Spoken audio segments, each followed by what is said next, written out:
book 5. 6 for the book 6. I know how to count. Oh, The A-List by Zoe Dean. With this book being Some Like It Hot. I'm not fully finished tabbing it. I never am when I start these. But the trigger warnings is disabled sibling, profoundly disabled sibling, gay people mentioned, not positive, fat phobia, and body altering surgery under 18. It's a trip. I like this. It's slow. It's really slow. Nothing ever happens until after page 90 in any of these books. So much recap and bullshit and setup. And like, frankly, if you're a character introduced before page 90, you are not existing afterwards. Let's get started. Time to read the back. The A-List. You'll never, if you have to ask, you'll never be on the A-List. It's prom season, and no town does prom like Tinseltown. Ben is back for the summer, just in time to be Anna's prom date, but his family has a house guest who's so hot. She's bound to burn up their perfect plans. Adam finds out a scandalous secret that threatens to tear Cammie's world to pieces. Sam agrees to take Parker to prom, and they end up doing a lot more than dancing. What happens when Sam's romance-obsessed boyfriend Eduardo flies from Paris to surprise Sam? This prom is sure to be glamorous, scandalous, and occasionally downright shocking. It's just the kind of night the A-List crew will never forget. We have our special. So just assume that my outfits for this book not only will match the book itself, but will also be promlicious. Let's run through everyone's plot lines. Anna, but is that a good thing?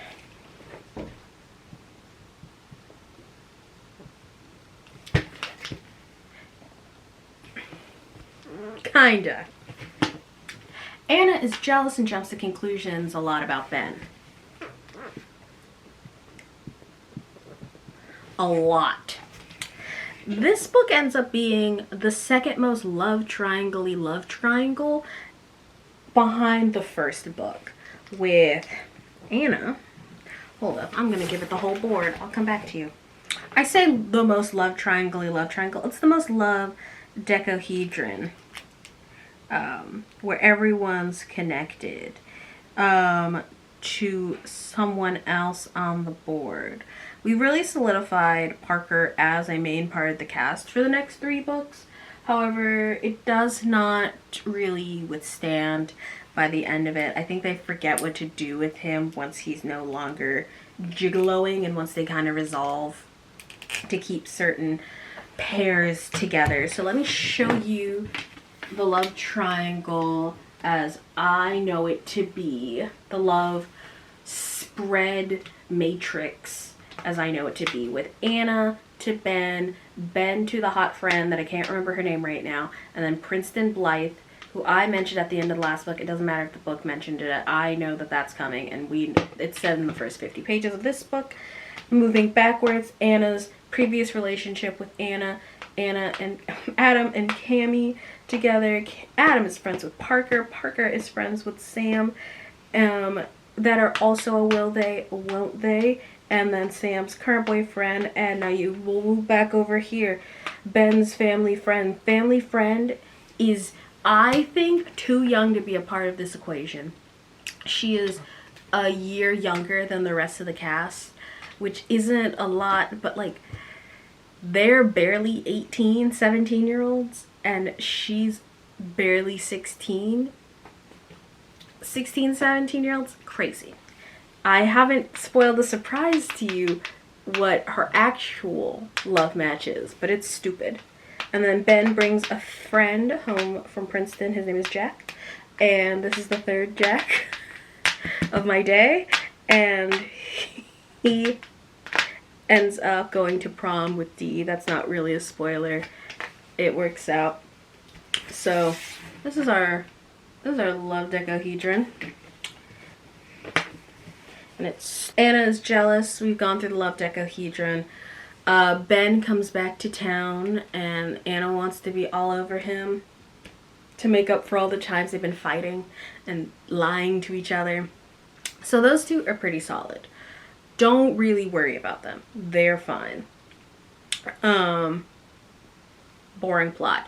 D is up at the Ojai Institute where she is getting mental health treatment.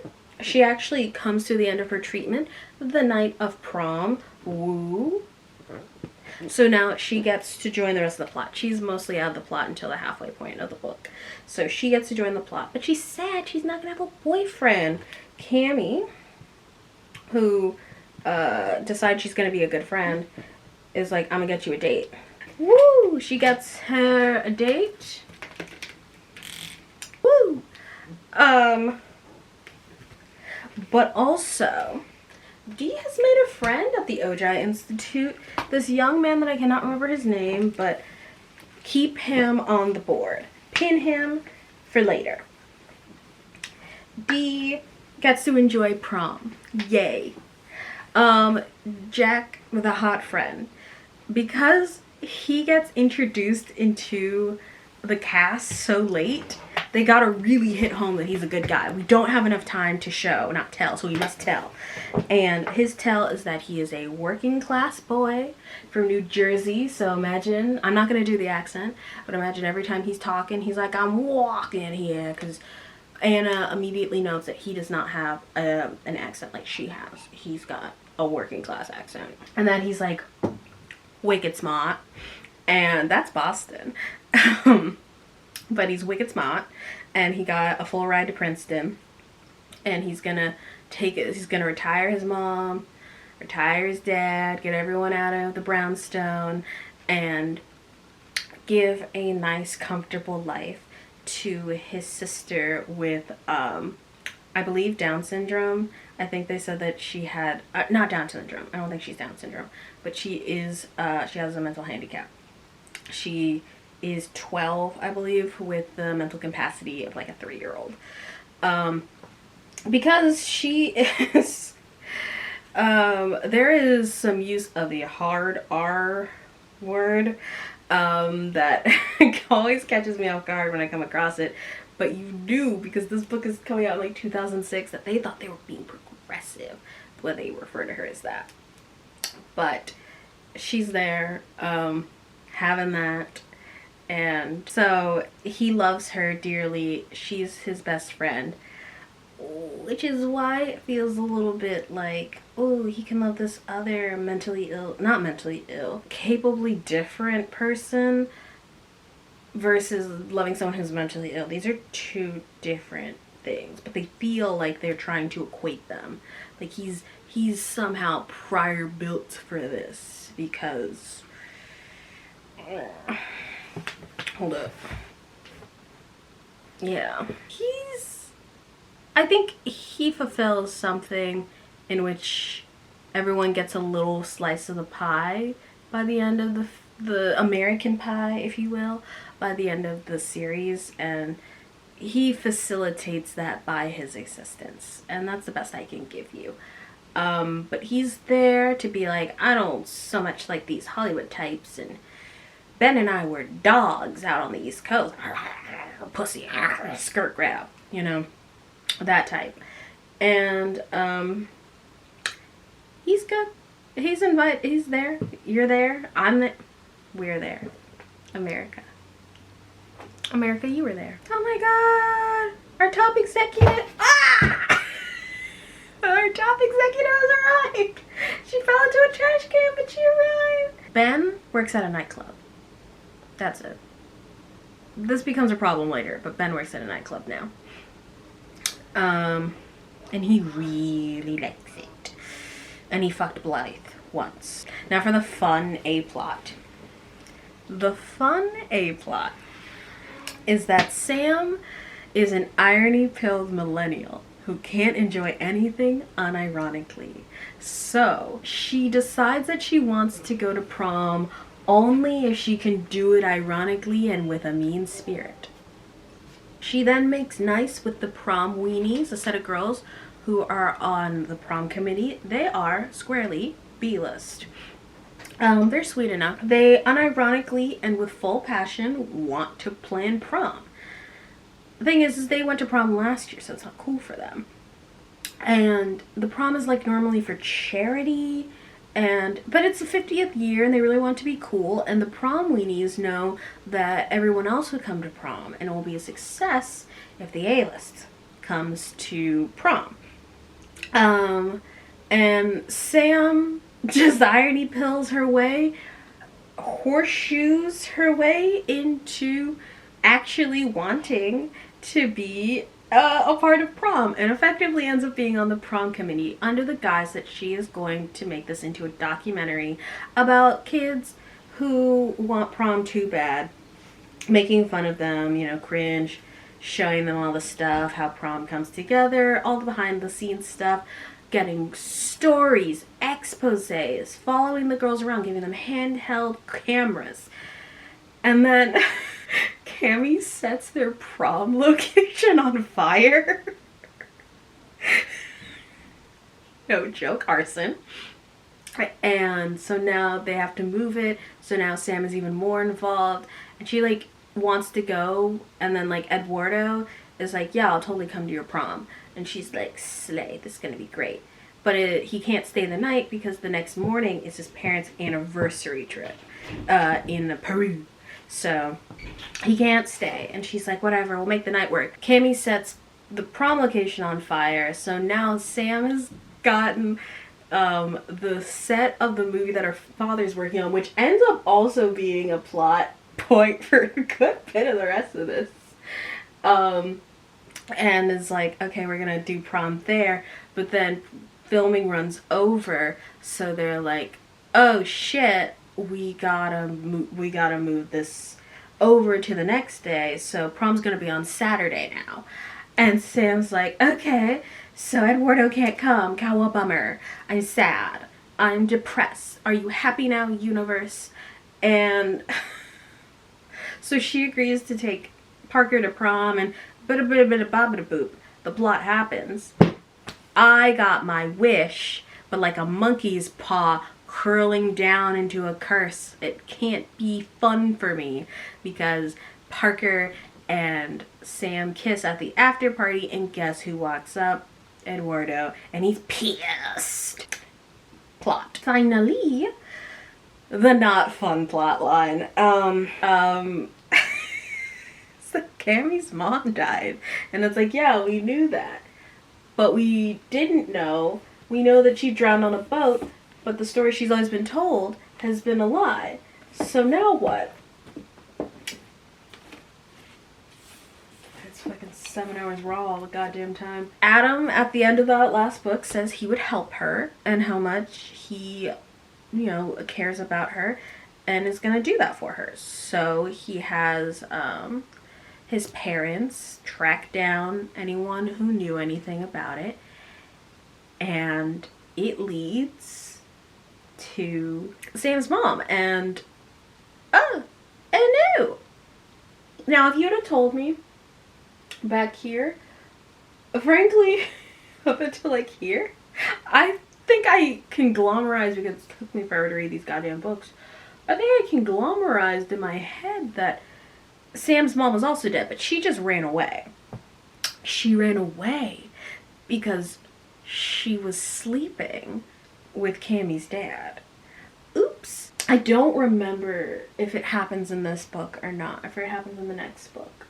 Because that ends up being Sam's big plus. Sam just has a rough go of it. She's much more bearable this time, but she has a rough go of it for a little bit in these next run of books.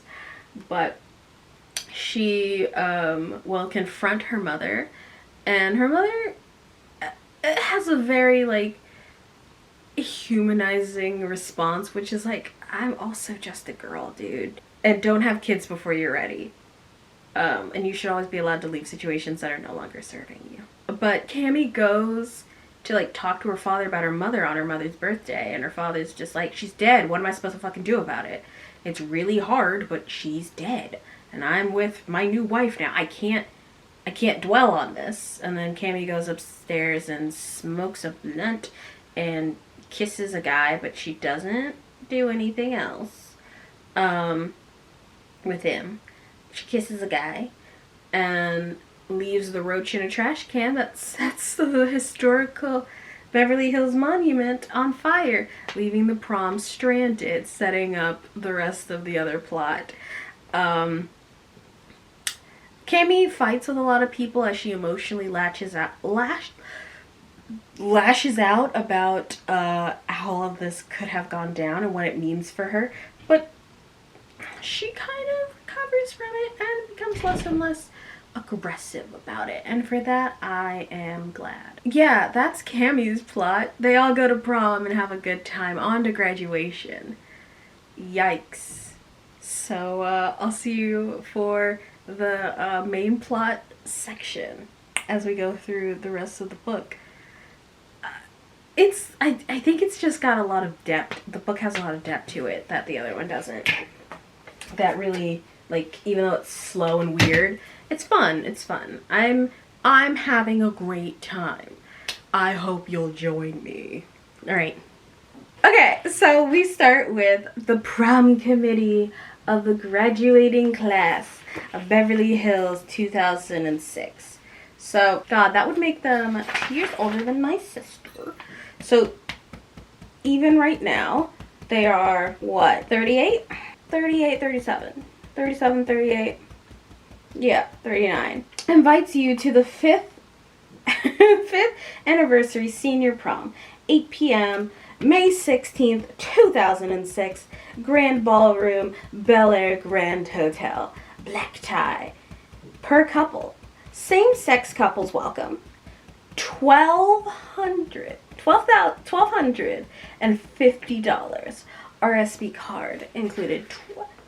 A grip. So it is time for the A-list crowd to do prom. And we really have to burn through a lot of recapping the plot. From this point forward, okay, the sky's weird. The first, like, 90 pages of the book are just explaining the last previous set of books to us. So we are just going to roll through some stuff. The blossoming in more ways than one, a young actress had asked her showbiz friends to participate. As Action Jackson Sharp was staring down the middle age and the very real possibility of post-hipdom loomed on the horizons, he readily agreed to participate.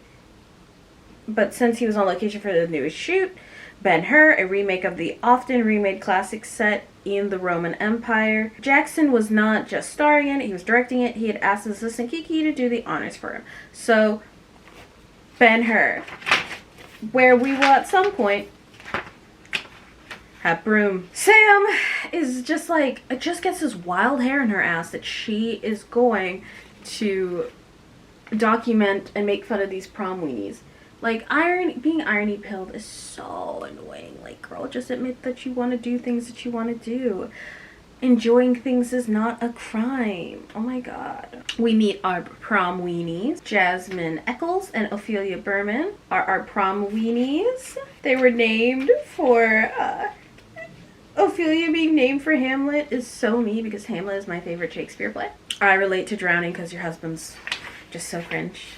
As well. They are colloquially named Jazz and Fee, and they try to pitch Sam as their entry point to the weakest of the A-list link into getting the rest of the A-list into prom. How are we feeling? I guess I'll know what I'm feeling by the time it comes in. I love a good skunk stripe, but I'm not super fond of how I did this one. This prom is going to be the most amazing ever! Fee cried. We're doing it at the Bel Air Grand Hotel. Isn't that totally awesome? No, it's totally old, Sam replied. Jazz nodded eagerly. Old Hollywood. Sinatra. Clark Gable. Jane Fonda. Exactly, Sam interrupted. No one under the age of, like, death goes there. Both girls laughed heartily, as if Sam had just cracked the world's funniest joke. This is our high school's 50th prom since 1946. They didn't have them during Vietnam, and I'm sure you wouldn't miss it either. Neither would Cammy or your, like, other friends, like Parker or Krishna or Blue. And Dee Young, of course, if she becomes mentally healthy, Fee put in. I heard about what happened in Las Vegas. Yikes! I'm so planning on visiting her. Dee is at OSHA, the OSHA Institute. We'll loop back around to her later. Don't worry about her. Sam thinks it's really tacky to bring up G and that it's bullshit that they're talking about seeing her and that they talk about missing her. They don't know her. They're not her friends. And Sam would know because she is her best friend. The girls come clean and look at each other and they're like, fuck, we are fucked up. We're screwed. Fee concluded, throwing her hands wide. Only the losers will show up. We'll go down in history as the pathetic girls that gave the lame-ass 50th anniversary prom.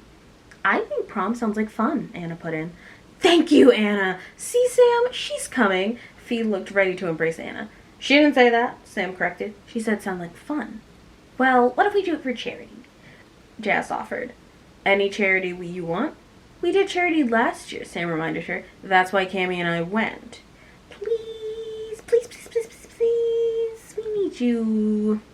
Sam raised her sunglasses to make better eye contact. You know, Fee, since my friend Anna really was thinking about going, I was starting to think about going. You almost had me. But bringing up Dee and saying that you guys are going to visit her, come on. You guys wouldn't visit her if I give you comp tickets to the opening of Ben-Hur. That was a low blow, even for this town. Better looks next time. Have a great prom. Sam is explaining some more why she fucking hates prom. It's the same shit every year. B-list girls in charge, and if they don't get the A-list to come, then their lives are utter and abject failures forevermore. You really want to be a part of their tawdry little scene? You told me you have proms in New York. Sam scoffed. Tell me they're not the same things. I dare you. Okay, Anna had to admit that was true. On the West Coast, you were A-list either because you were so hot that you couldn't be anything else, or because your parents were movie stars and had their own TV series or talent agency or ran a studio.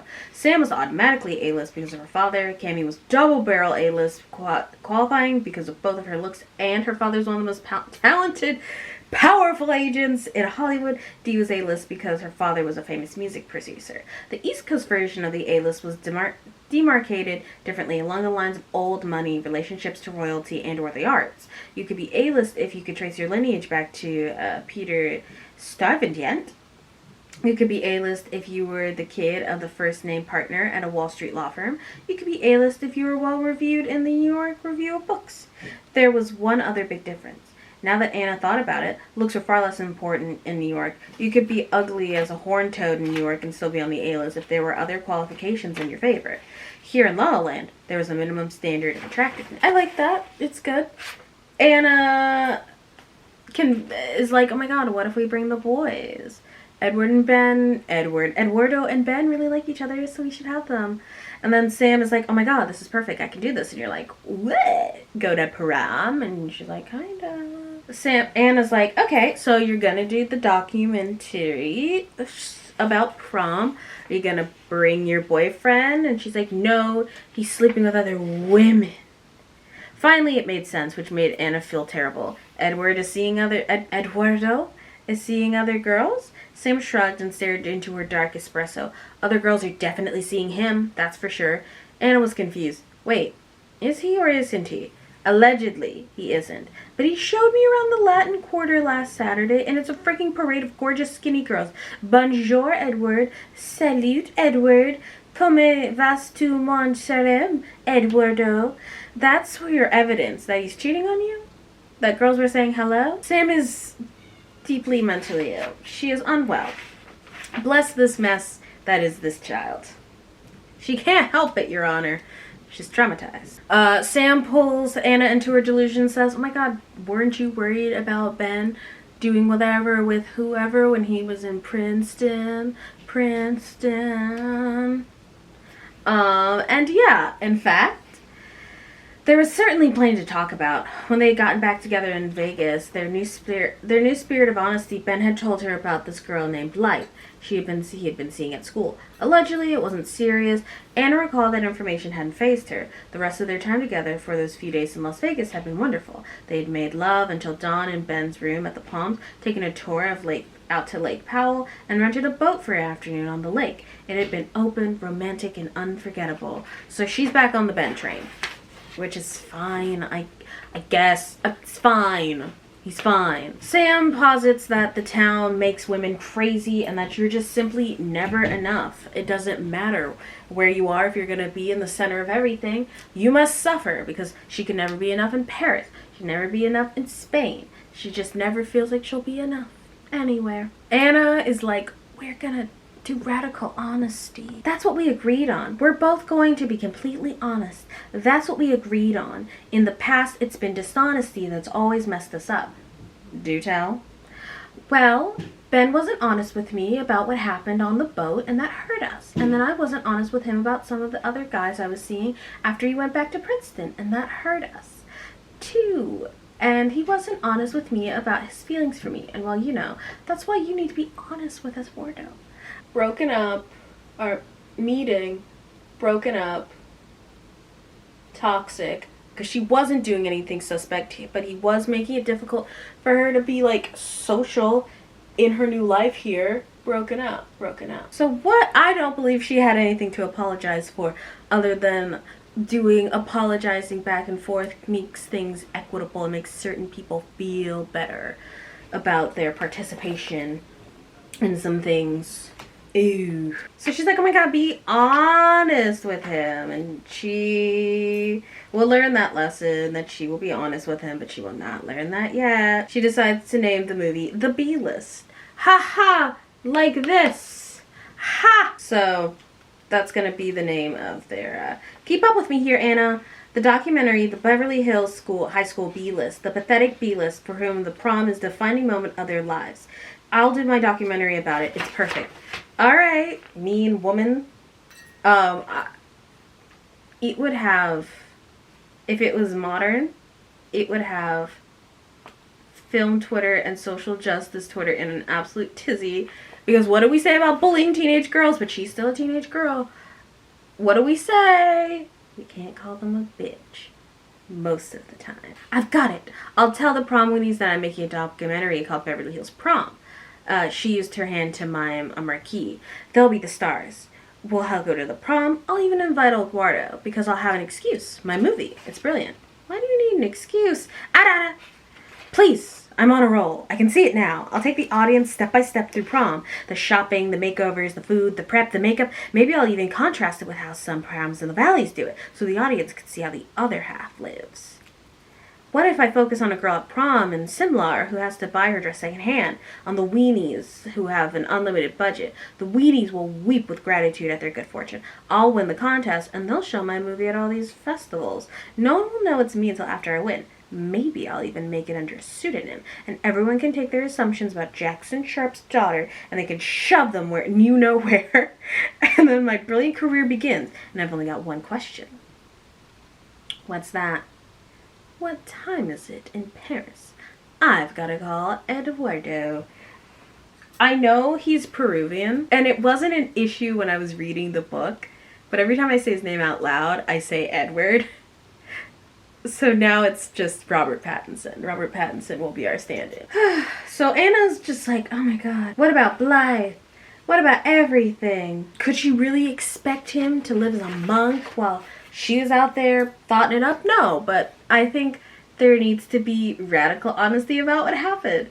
And I don't think Ben was as honest as he could have been about all this. He describes Blythe as nothing like Anna, or she describes her as nothing like Anna, saying that she had to be the anti-Anna in looks as well as in attitude.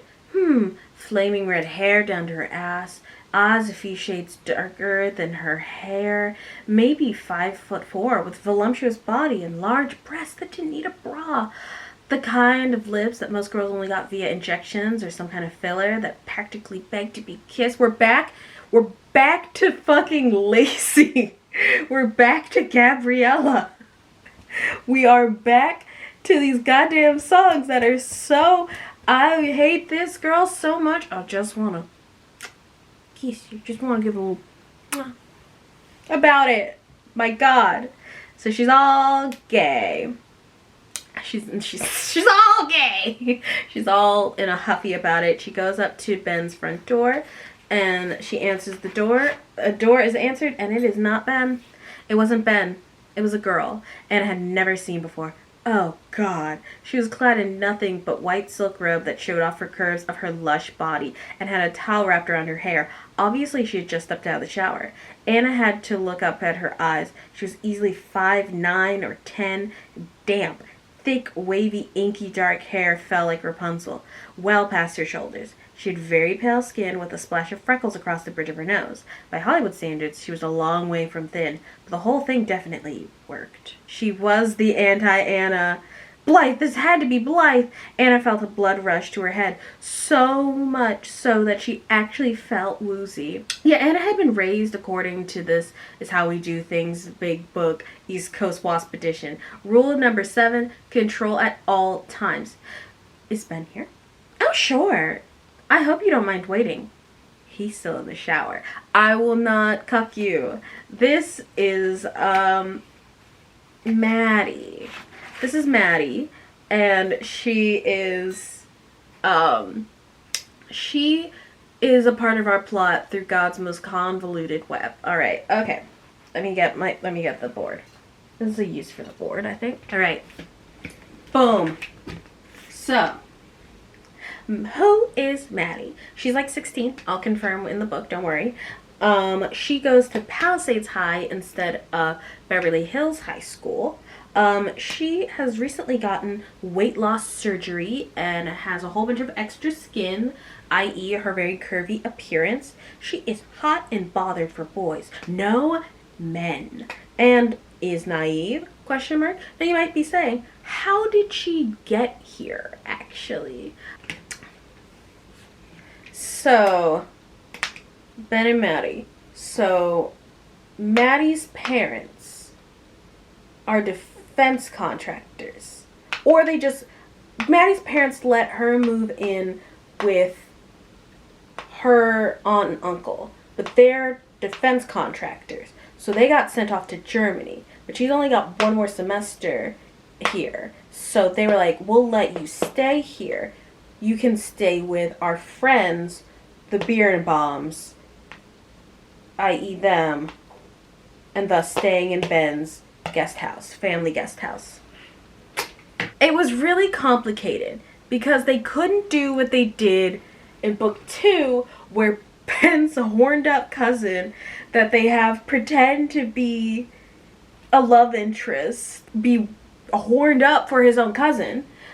Megan, add it to the list of changes you would make, because it makes way more sense to have those two characters be the same. If you don't want Anna to recognize her, you put it pre-weight loss, and then she appears later and is like, oh my god, this hot bad bitch is here. I'm gonna bitch slap her, which we'll get into that. And then move on past that. The idea of they just like introduce characters and then drop them when you could have the opportunity for a very interconnected universe of people. But that's just me. That's just me. Yeah, that's right. I mean, I guess it was laparoscopic. Like, oh my god. So, Anna's feeling feisty, feeling violent. Not a very big book of her. Anna followed the girl into the grand foyer, feeling numb. Bitch slap. The term flew into her mind. Anna had only cursed mentally because she had been raised by a mother who wouldn't say damn if her right foot got caught in a paper shredder. Why hadn't she spelled out for Ben that you don't enter a relationship with Blight? We're through. She was filled with remorse because she knew exactly why she hadn't done it. There was a whole chapter in the Apocryphal book that drew distinctions between what was couth and what was uncouth to talk about. Couth, skiing and goths, and the best Parisian hotels, arts, culture, and clothes, charity, and 4-star restaurants. Uncouth, white shoes after Labor Day, ice cubes and wine, and Lower East Side of Manhattan. Spelling out to on again and off again, on again, boyfriends that they had to dump anyone else they were seeing. Empty your roster, diva. And it was like, oh my god. Trying to be chill, trying to be cool girl. Being cool girl gets you nothing but your feelings hurt. I'm Anna Percy, and I imagine you must be Blight. Blythe. The girl looked puzzled. Who? Blythe? My name is not Blythe. Her name wasn't. Wait a petite moment. If it wasn't Blythe, who made the It made it even worse. Ben was cheating on both of them. Anna brushed her hair, some hair behind her ear. Actually, I assumed, the girl grinned. I got it. You must think I'm Ben's girlfriend. Anna brushed some hair behind her right ear. Actually, I assumed I was Ben's girlfriend until about 2 minutes ago when you opened the door. That's so funny. Oh my god. Maddie is a really sweet girl. She just doesn't even, like, process that she was in a dangerous situation with a grade A white predator. Like, she almost got her beatbox beeped. It was crazy. But Maddie is sweet. Maddie is young. Maddie might be stupid, but that's not really important. She is not, I'll tell you later, but she's not interested in Ben like that. She just ain't. So let's explain how they got here. So she goes to Pacific Palisades High School. Oh gosh, I really messed this up, Maddie lamented. See, I'm actually from Michigan, Pellston. Ever been there? If you haven't, don't go, except in the summer, which is like 2 days in July if we're lucky. And I came from there to live with my aunt and uncle in the Pacific Palisades and go to school at PP High School. Do you know any kids who go there? I don't think so. Anna let the forwards linger, just so she could process what Maddie was saying.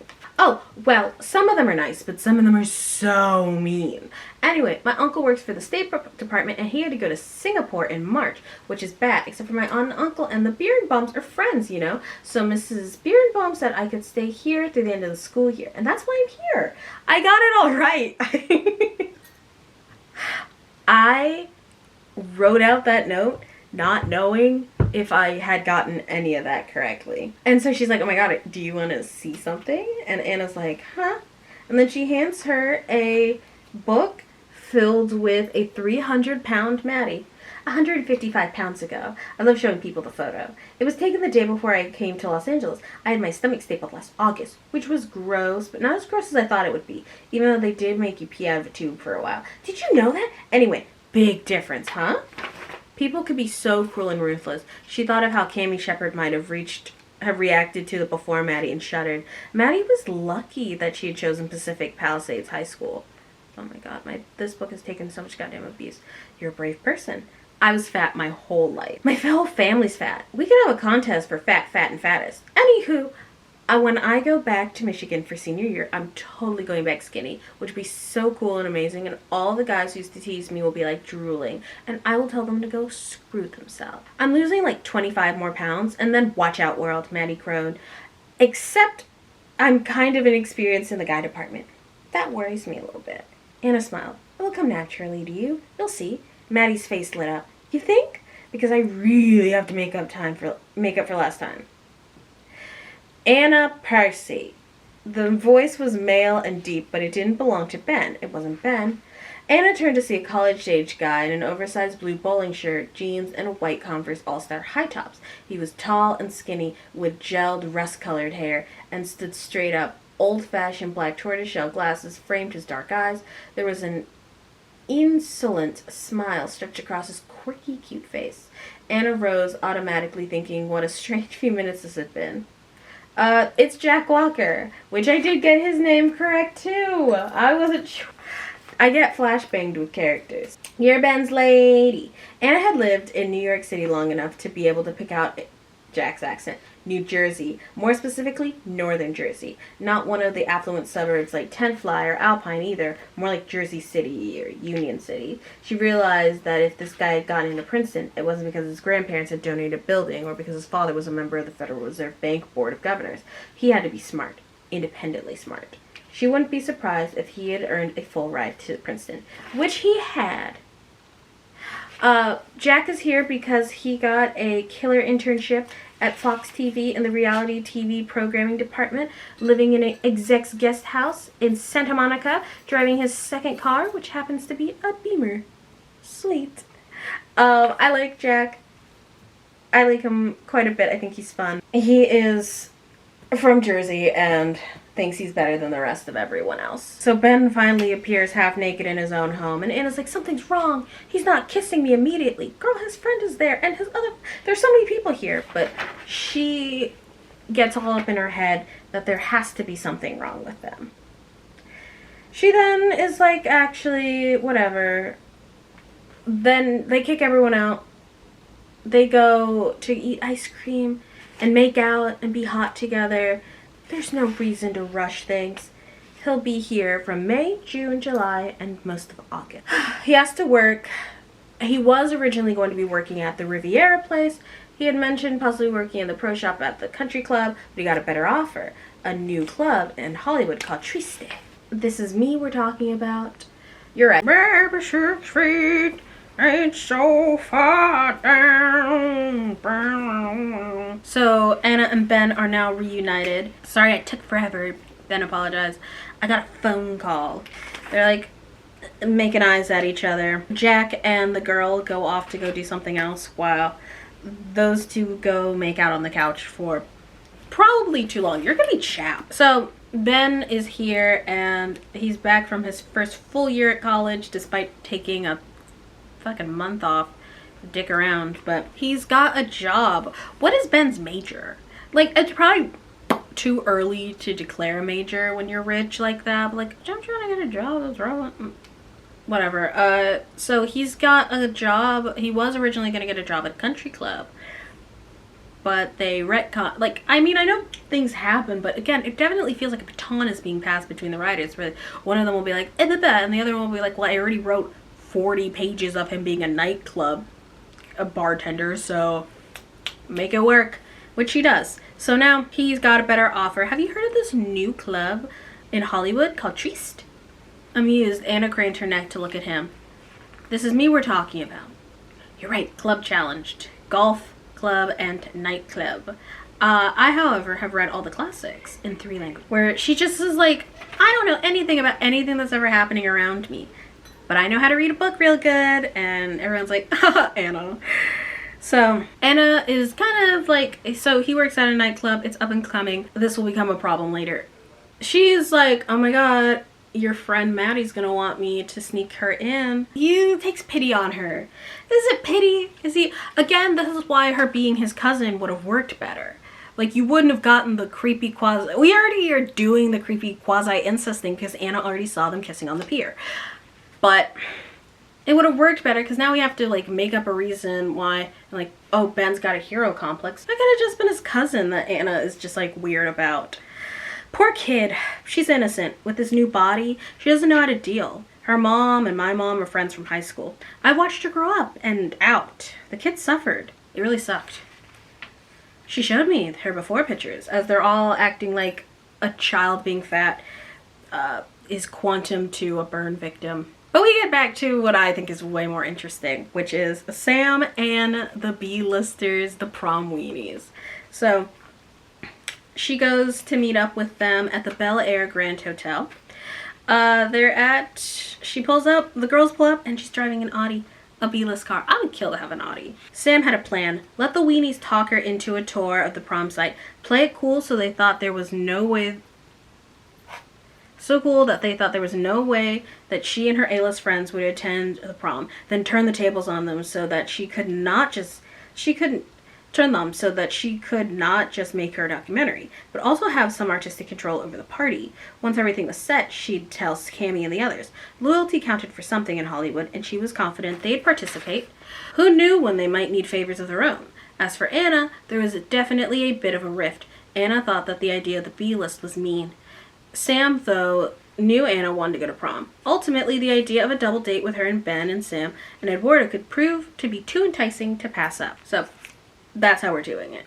They go to the hotel and Sam is a bitch. I love Sam. She just, everything, she's just like, ugh, ugh, ugh, ugh. Jazz and Fee show up. And they're like, we're here to meet with this guy. And before Jazz could finish her sentence, a toady little man in his late 50s with black hair swirled atop his head like soft serve ice cream to cover an orbitable-sized bald spot burst through the glass front door, arms open wide. He wore a black suit, white dress shirt, and yellow powdered tie. Circa 1987, which Sam figured was the last year anyone actually breathing had held a hip event at this hotel. There's some more sucking of Donald Trump's dick. This guy's a Donald Trump alike. I wonder if she knows. The Donald bellowed as if Sam had just said the funniest thing on record. She was used to this kind of sucking up. Sometimes she did the most horrid things just to see how far a suck up would go, to pretend that she was the scintillating or sweet or sexy. It was fascinating and exercise, in a sick kind of way. The thing really was, Fee and Jess had stumbled onto a decent idea in thinking this would be a cool prom location. A new place could become hip, then tourists and wannabes would hear about it and flock to it, rendering it in the death knells of post-hip. And then it was on to the next. The idea that a famous locale gone to seed could be made hip again by soon-to-be A-list event, well, was near genius. Not that Sam was about to let on to that logic. "Welcome to our lobby, ladies," Donald intoned as they entered the cavernous hall. The lobby walls were dark mahogany, and the lighting provided antique crystal chandeliers. Ornate velvet furniture was arranged in various conversation areas, flanked by priceless hand-tied oriental rugs. Black marble pedestals held massive white vases filled with long-stemmed blossoms. Though the furniture was ancient, the carpet showed some shiny spots. The lobby had a certain Casablanca air to it, a whiff of grandeur of days past. It's cunt! It's kind of cunt. So the guy is pitching Sam. Sam feigns reluctance, but the hotel manager cajoles her. For the next 15 minutes or so, Donald, Jasmine, and Fee led her on a tour. They looked to the grand suite and ballroom.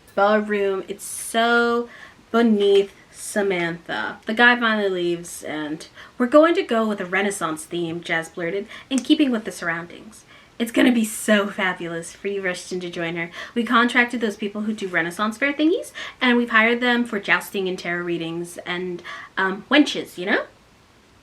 "Right. Total debauchery." Sam folded her arms. "Not bad at all. But if you were going to have those kinds of out-of-the-ordinary entertainers, you need to hire an actual party planner, like Fleur Abba, who had done her father's wedding. We've seen." "No. Let me ask you girls something. Have you ever gone to one of those lame Ren fairs?" "No," Fee admitted, shifting uncomfortably. "But my cousin works for the one in Santa Fe Springs. That's how I know who to contact." "I think you can do better." Both girls were silent for a nanosecond. Sam wondered if she had carried her act too far. She changed the subject. "What about the band?" "The stage will go up over there." The Donald pointed in the far corner. "The band?" Jasmine and Fee exchanged a fearful look. "We've got the Roadsters." "Good choice." The wattage in the girls' grins could have powered a third world nation for a year. So they eat, and Sam is just like, ugh, oh my god, I might have to take over. "Here's my thought." Sam tapped her forefinger against her lip. "I help refine your prom concept. All of my nearest and dearest friends come to prom, and let's say I film the transformation. Sort of a prom makeover movie. What do you two think?" Fee and Jazz turned into happy bobblehead dolls. "Excellent." Sam shook Fee's hand and then Jazz's. "It's settled then. We have a lot of work to do while we eat. Someone make a list. By the way, once we've got a vegetarian option, the menu will be outstanding." Fee beamed and instantly whipped a small notebook out of her purse. Sam smiled. In the end, it had been as easy as giving candy to Christy Alley, and that's a fat joke. And normally I don't laugh at those. I don't laugh at the fact that it's fat. I laugh at the fact that it's making fun of known looking up from us hell bigot Christy Alley. So Ben's on the boat with his Anna. If you remember, I don't remember if it was Blonde and Vicious or Girl on Film. It was one of the ones that I filmed here because I remember whipping around to be like, wait a second, because I was reading this book at the time. The new Nip Tuck, which is a boat. At 40 feet, it was longer than its predecessor. New boat. Anna waxes upon her feelings about love. She's always waxing poetic about her feelings about everything. "Love gives not but itself, and takes not but from itself. Love possesses nor would it be possessed, for love is insufficient unto love." It's from a poetry book that she finds out when she's younger. She reads it. She really takes it to heart. And then by the next year at school, everyone is they're so irony pilled about love. Anna had tossed away the index card, but she kept the words emblazoned in her memory. Yes, she had temporarily jettisoned them when she had been so certain in the autumn that she was in love with the young writer Scott Spencer. Across that, she hadn't mentioned a sin. Could those words apply to a guy who the last time she had been on a boat with him had abandoned her in the middle of the night and then made up some absurd excuse about it? Can it? Fuck, I don't know, bro. I don't know. Anna struggles with emotional intimacy because her mother did not teach her about emotional intimacy, and thus how can she expect others to give to her what she cannot give to them? Which in some ways is love, but it's mostly just emotional intimacy. The only person she's really shared that emotional intimacy with is Sam, and they accidentally did a vision quest together. And they've seen each other at their lowest at this point. I love Anna and Sam together. It's also why I love Parker and Sam together, because of we'll see it. For a moment, she was ready to fib, but she decided to hold on to her honesty policy. When he had lied about why he abandoned her, when she had not been upfront about the guy she was been seeing in LA, when she had hid the fact that he had to return to Princeton or the school would kick him out, it had hurt them. She didn't want that to happen again. The truth? I wasn't longing for anything. I was thinking about the first time you brought me out here. I was so sure you would use me. You had gone off to play the knight in shining, but you had gone off to play knight in shining armor with your dad. You had no way of knowing that, Ben reminded her. Anna saw the flush of shame in his cheeks. I don't blame you for jumping to the wrong conclusion. That's the whole point. Why was I so quick to think the worst of you instead of the best? Because men are dogs. Because I was afraid of everything. Being hurt, wanting you. I should shut up now. Like, I still think you can do the, like, I think you can still do the, like, white knighting off thing with it being his cousin. I maintain that. I'm just sick of the characters that appear in the plot and then leave for no reason. So, we're talking about honesty is the best policy. What happens when you're a slut? Anna rested her cheek on his strong chest and shut her eyes, letting the perfection of the moment wash over her. Then she opened them again. Honest. She had to be honest. I want to ask you about Blythe. She cleared her throat. Blythe at Princeton, Blythe? Is there another one? Yeah, somewhere in the universe, I guess. I haven't even thought about her in 3 months. You broke up with her? There wasn't anything to break up. We hung out a few times. That's pretty much it. That's not how it sounded when you first told me. You're not really hanging out anymore. No, Anna, he replied, as if humoring her. We are not hanging out anymore. I have no female hangout partners under the age of 80. I swear. Well then, that was that. You need to kiss me. And so the two go off and get freaky on the boat again. And it's different this time because she's not virgin. Anna invites Ben to prom. He's like, I went last year. And she's like, well, I'm here this year, so you're going, bitch. And thus he's going. Ben pulled his jeans on and went up top to restart the engine and take them back to the shore. There had been a coastal storm forecasted to arrive sometime in the after midnight. He didn't want them to get caught in and out at sea, even though there was no real danger other than seasickness. Meanwhile, Anna lay under the silk sheets grinning like a fool. It had been so simple. It had seemed so ludicrous that she had never stressed about him. But if you remember from the first video, I showed you the love triangle chart, and Blythe from Princeton is on there. So they get back in, and Maddie meets the boat, and she's just like, Anna's like, God damn it, this bitch is here. Anna hates other women around her man.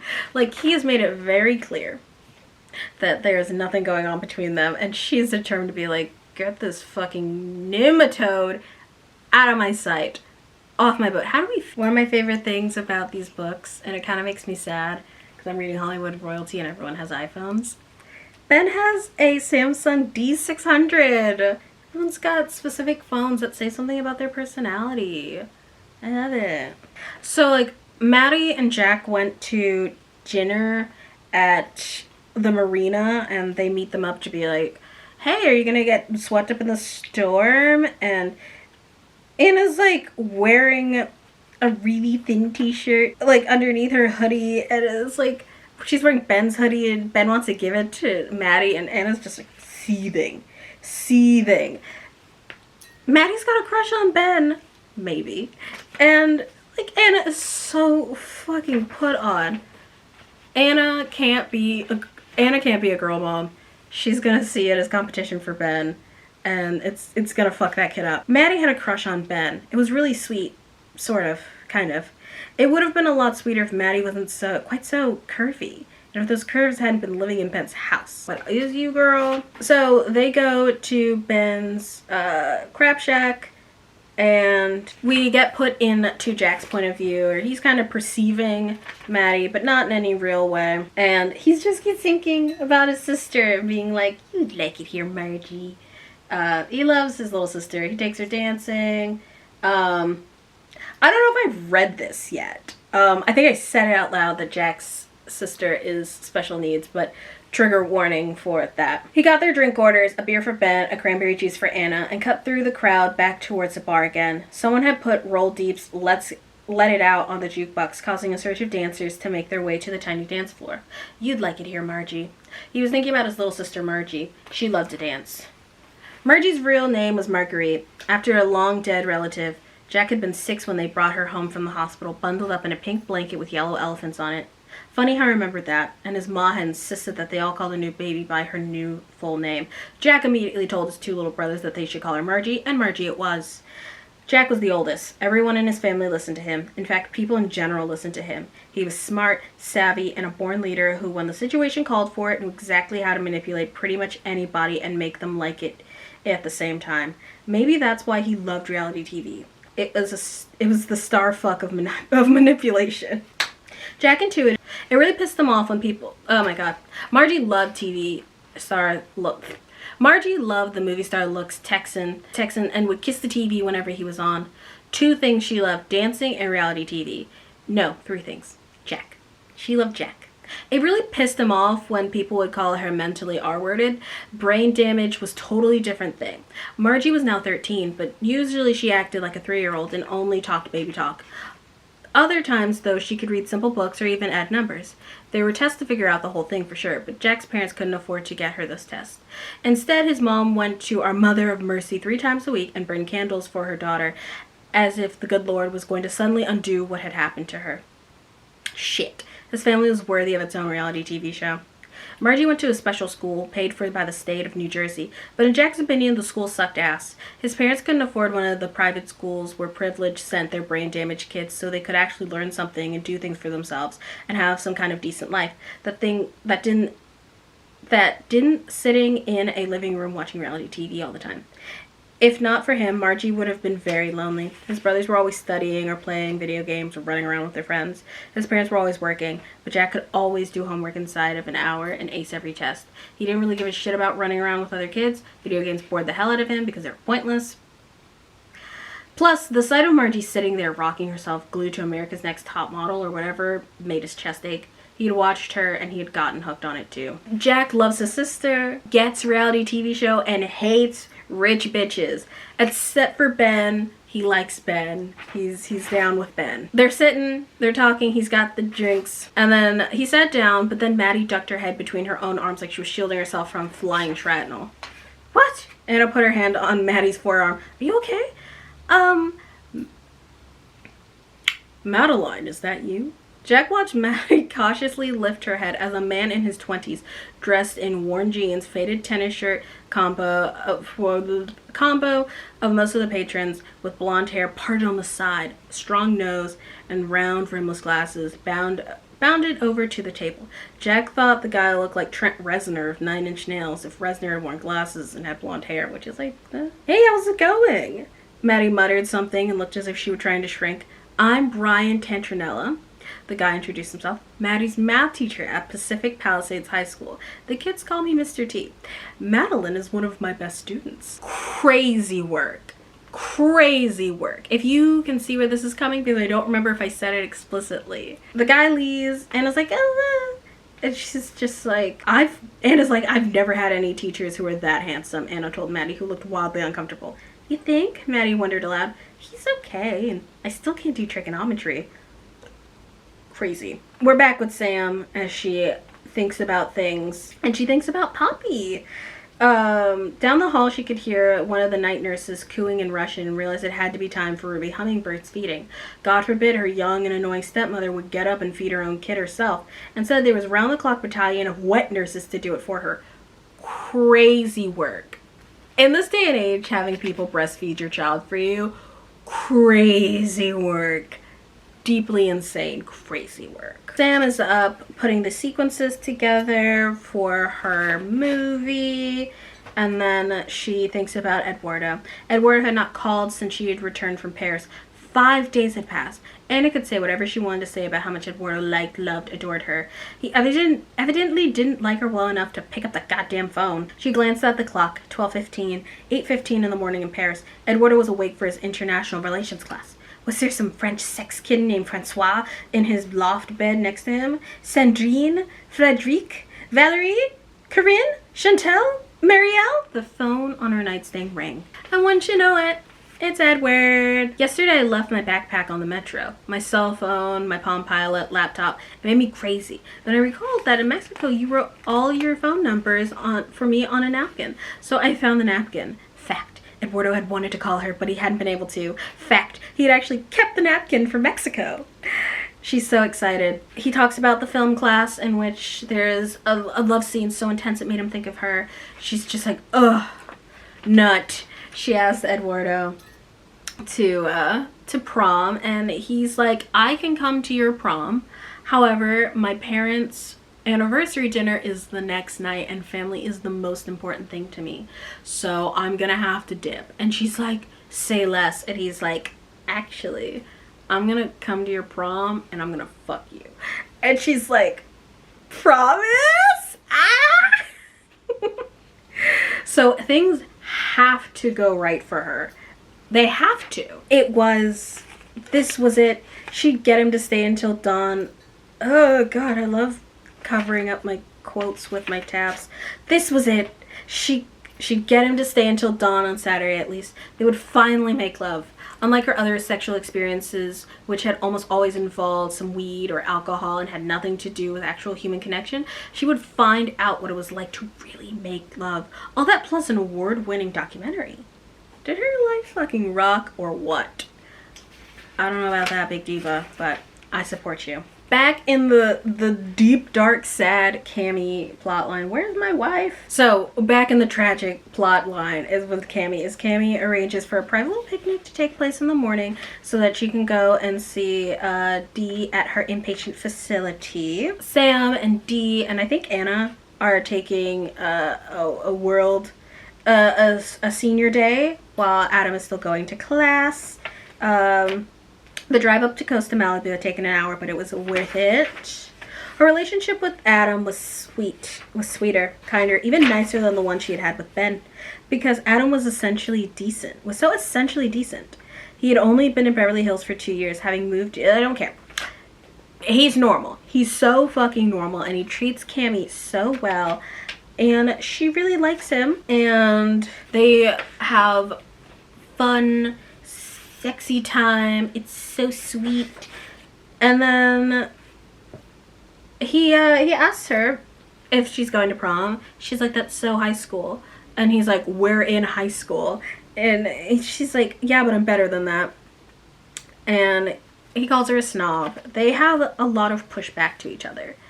There's a boat on the beach, and Cammy, who don't particularly care too much for boats given her mother's death, she wasn't fond of small watercraft, hadn't ever been since her mother had mysteriously drowned at sea. Every New Year's, Cammy had made a secret, private, very drunken pilgrimage, which we see in the first book, to her mother's grave. That night, her parents had been guests on the yacht of their friends, the Strikers. They had been cruising near Santa Barbara Island. Cammy had spent that night at the Strikers' second home in Montecito. She was friends with their son Brock, and they had a live-in Irish nanny. It was strange. Cammy remembered nothing of that evening other than the game of Scrabble for children with Brock and the nanny. At that point in his brilliant career, Clark Shepard had yet to make his fortune as a talent agent, and the Shepards had not been living so large. So Cammy had been wowed by the place. It was a French chateau that had been brought to the Americas stone by stone and painstakingly reassembled on the hillside with a perfect view of the Pacific. The terrible night 10 years ago, her father had awakened to find her mother missing. He had immediately called the Coast Guard on the Strikers' ship to shore. When he was interviewed by the police, he claimed he had taken a sleeping pill and hadn't realized she had never come to bed. He had been out like a light since 10 o'clock. The Strikers' story was that everything had been lovely on the yacht that night. No fighting, and only a single bottle of Cristal shared 4 ways. They had been surprised as Clark Shepard to awaken to find Donna gone without a trace. But that made no sense to Cammy. For one thing, her father would never share a bottle of Cristal with 3 other people, if only on principle. Plus, she remembered even after all these years how her parents and the Strikers would get sloshed together. She recalled on one occasion walking in to see Miss Stryker sitting on her father's lap. That memory had made her feel like puking. She quickly banished it from her brain. I've worn a lot of yellow this summer. My nails are yellow because that's the trending color. And I had said previously, no one talks about how much fucking yellow is Y2K. And then butter yellow became the color of 2025. But Cami loves yellow and often wears it. Once Cami was about 12, a bird had managed to fly into the chimney of one of the 6 fireplaces in their new mansion, the bird heading straight for Cami's room. It was a small yellow finch and had perched on the silver headboard of Cami's bed as if it belonged there. Yellow had been Cami's mother's favorite color. She had wanted a bird to stay, but hadn't even called anyone to tell them it was there. But when she went off to school and when she returned, the bird was gone. Though Cami had never told anyone, she always wondered if that bird had been more than a bird. More than a bird. She's thinking about her mom. And he's like, hey, yo, today's her birthday. Sad face. That's tough. Want dry land? She nodded, not trusting herself to speak. They waded back to the beach and padded to their blanket. Remember in Vegas, Cam, when you asked me if I'd help you figure out what really happened to your mom that night? She had asked him. We'll ask my parents to see what they could find out, and I mean, they're lawyers. They could access all kinds of stuff that we can't. Why did you do that? Her voice struggled to keep her voice steady. Because you asked me to? She tossed her towel on a blanket, allowing anger to which... You asked me to! She tossed her towel on the blanket, allowing anger, which covered her face, to percolate. No, I didn't. I mean, we talked about it, but I never told you. I never told you to tell your parents, and you know it. It's like, what the fuck, you're mad at me? Which is like, grief is powerful and all-consuming. It makes people's brains smush. You told me you wanted to find out the truth, and she's just like, meh. Lately, in the darkest part of the night, when she would awaken and be unable to get back to sleep, she wondered why it was that she could never be satisfied with anything. Things that used to make her happy, spending massive amounts of money on new clothes, for example, or being the hottest girl in any room, wherever she went, weren't making her happy anymore. It was almost like looking at someone else's life.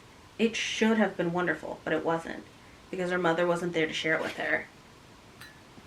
Lexapro. Prozac. Bi-monthly therapy. So the girls are off to go see D. I could have sworn they had already seen D, but goodness knows I've been working on this video for like 3 months now. They're going up to see D at OHA. Sam has gone pretty often. Cami has not. And this is Anna's first time going to see her. I really like this section because D is barely a person. And then she's very clearly in the middle of a mentee bee.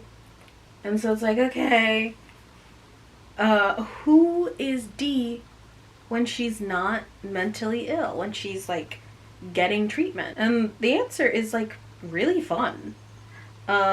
D had been transferred to the OSHA Institute shortly after her breakdown in Las Vegas.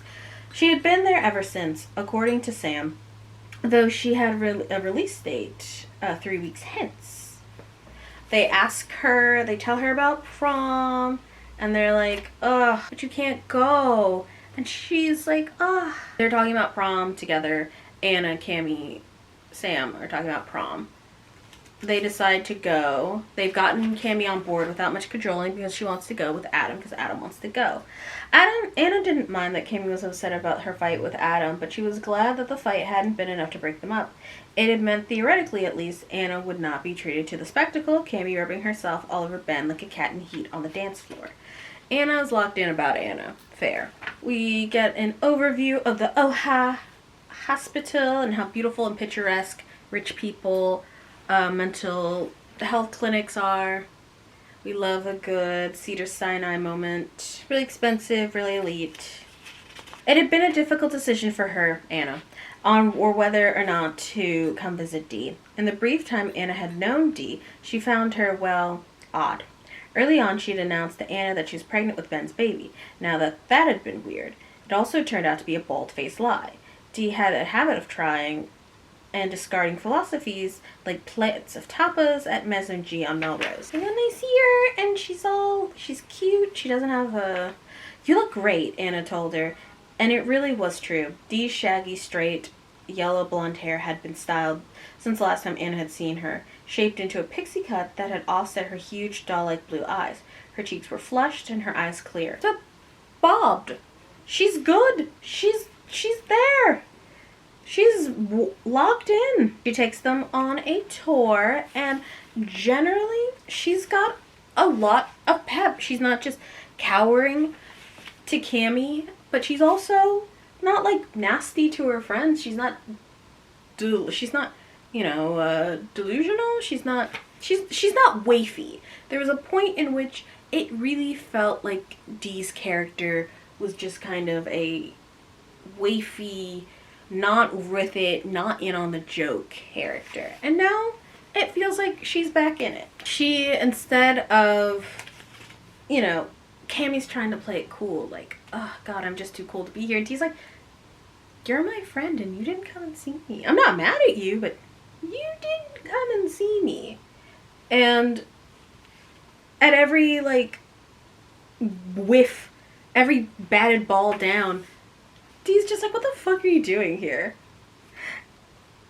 There was several big potted plants in a mini refrigerator and a large poster of Piet Mondrian's Broadway Boogie Woogie, and a colossal picture window that faced a huge lush garden, and beyond that, the Pacific. It's really nice, Dee, Anna commented. It's hot in here. Cammy lifted her hair and fanned her neck. It's just a room. Sam gave Cammy a sly look. You're being pissy because our little D isn't quaking in your shadow. Anna waited for Cammy's comeback, but there wasn't one. How refreshing. Sam had spoken the truth, and they all knew it. It wouldn't be such a shock to you if you had come to visit more often. I came. Twice, Dee pointed out. You know how hospitals get me all weird. Cammy pushed her spiraling curls off her face.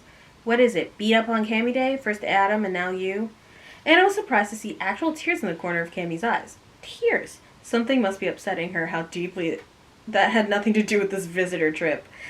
Like, the fight with Anna, the thing about this, Dee's not just waffling. Hey, Cammy's mom's dead anniversary, and her mom's dead, and she's gonna get some answers why. It's a lot. That doesn't mean that Cammy isn't, a capital B bitch that often gives out and can't take back, but, God, it was just I'm really having a problem here, guys. So they talk about going to prom, and Sam being like, hey, you want to come to prom? And she's like, we went to prom last year. It was for, AIDS or something. And they're like, oh, Anna, are you going to go single? And she's like, no, Ben's coming. She's like, Sam, are you going to have a date? And she's like, a warder's coming. And she's like, well, I'll be stuck here by myself alone. Then she's like, actually.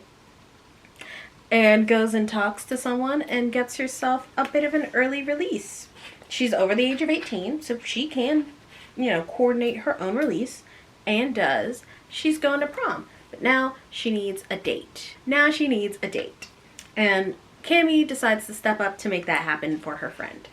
Because we're still under 100 pages into this book, we are still learning about other stuff, and everyone's fucking beef from last century of book. Ben's like, it's so weird to be home. It's so weird to be home after college. When you leave, because is it really your home? And his mom's made changes to the home after her time at the psych ward, and his dad doing the Gamblers Anonymous. His dad wasn't gambling away the family fortune anymore. Even better, that his mom appeared to be coming out of her depression with the help of a great therapist and some well-chosen pharmaceuticals. Being around them this summer would be a hell of a lot easier than it had been during the nightmare of a summer that followed his high school graduation. He talks about how horned up he is for Anna. Wicker basket that held his laundry lay on his back on his bed, recalling everything he and Anna had done on his father's new yacht. That such heat had come from a girl who seemed so pristine was just so damn sexy. I hate it here. Don't talk about her like that. When he had gone away to school, he hadn't been looking for a heavy relationship. He'd actually run away from them at Princeton. There's so many girls there who were hot in so many different ways. Why would he tie himself down to one at this point in his life? Exactly. Freshman year, running around with Jack, sampling different girls who were up for a good time, having a blast. There was no way he'd planned to give that up. But then he meets Anna. The idea of hooking up with other girls had lost all appeal for him. The time he and Anna had fought had sucked. They were a black cloud hanging over his head. When they had gotten back together, he'd been so afraid to screw things up, he had held on too tight. He knew that now. Ugh. Okay, so, well, Ben is lusting after Anna, which I guess your boyfriend should lust after you, I guess. Maddie comes in, is like wafted by a shirtless Ben, and he's like, chill, it's just a chest. And she's like, it's a great chest. But they talk about Jack, and Ben starts to get this feeling like, oh no, my little sister-like creature is starting to fall for this bad boy, man slut.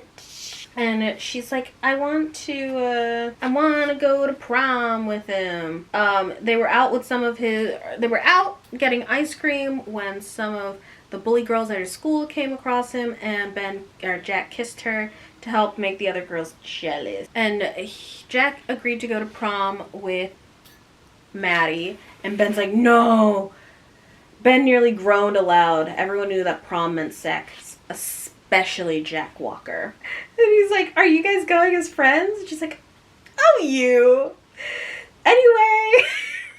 Like, bitch. So he immediately is like, shit, I gotta nip this in the bud. And will then go and blow up his relationship with Jack for a little bit. Being like, you scumbag, you loser. Shit. Maddie thought Jack had to be a good guy because she trusted Ben. The truth was, when it came to girls, Jack was anything but trustworthy or good. Maddie was definitely not prepared for Jack Walker's move, and Ben had no clue what to do about it. I think this is a book of, like, you don't actually know. You don't even know. Because Jack is so protective of Maddie because of his love of his sister, Margie. But Ben doesn't know that. So Ben assumes she's being a scumbag. So Cammie goes to have a very serious dinner with her father. It's her mother's death anniversary. He does not mention it. She just wants to have any kind of conversation about her mom. They end up going to the Grand, the place where the prom is going to be happening, if you remember. And it's not a place that she likes to be, but, you know, it's whatever. So her dad wants to talk. They get drinks. Her dad is talking about his work and life, whatever. And she's like, my mother. And he's like, what am I supposed to do? Hold a candle for it? I've moved on. I've married again. I have to focus on my life now. And Cammie doesn't find that to be particularly satisfying. I mean, she never really got to, mourn her mom because her father just kind of, like, moved on. I gotta go back to Apex for a conference call, he barked angrily, flinging a $50 bill on the table. Harvey's dicking me over. I'll see you at home. No, you won't. Cammie kept her tone even and even conversational. What is that supposed to mean? Just that you won't get back until after midnight. I've seen this movie before. He gave a snore in disgust. Can you hit the guilt thing some other time, Camille? Today was Mom's birthday. A beat.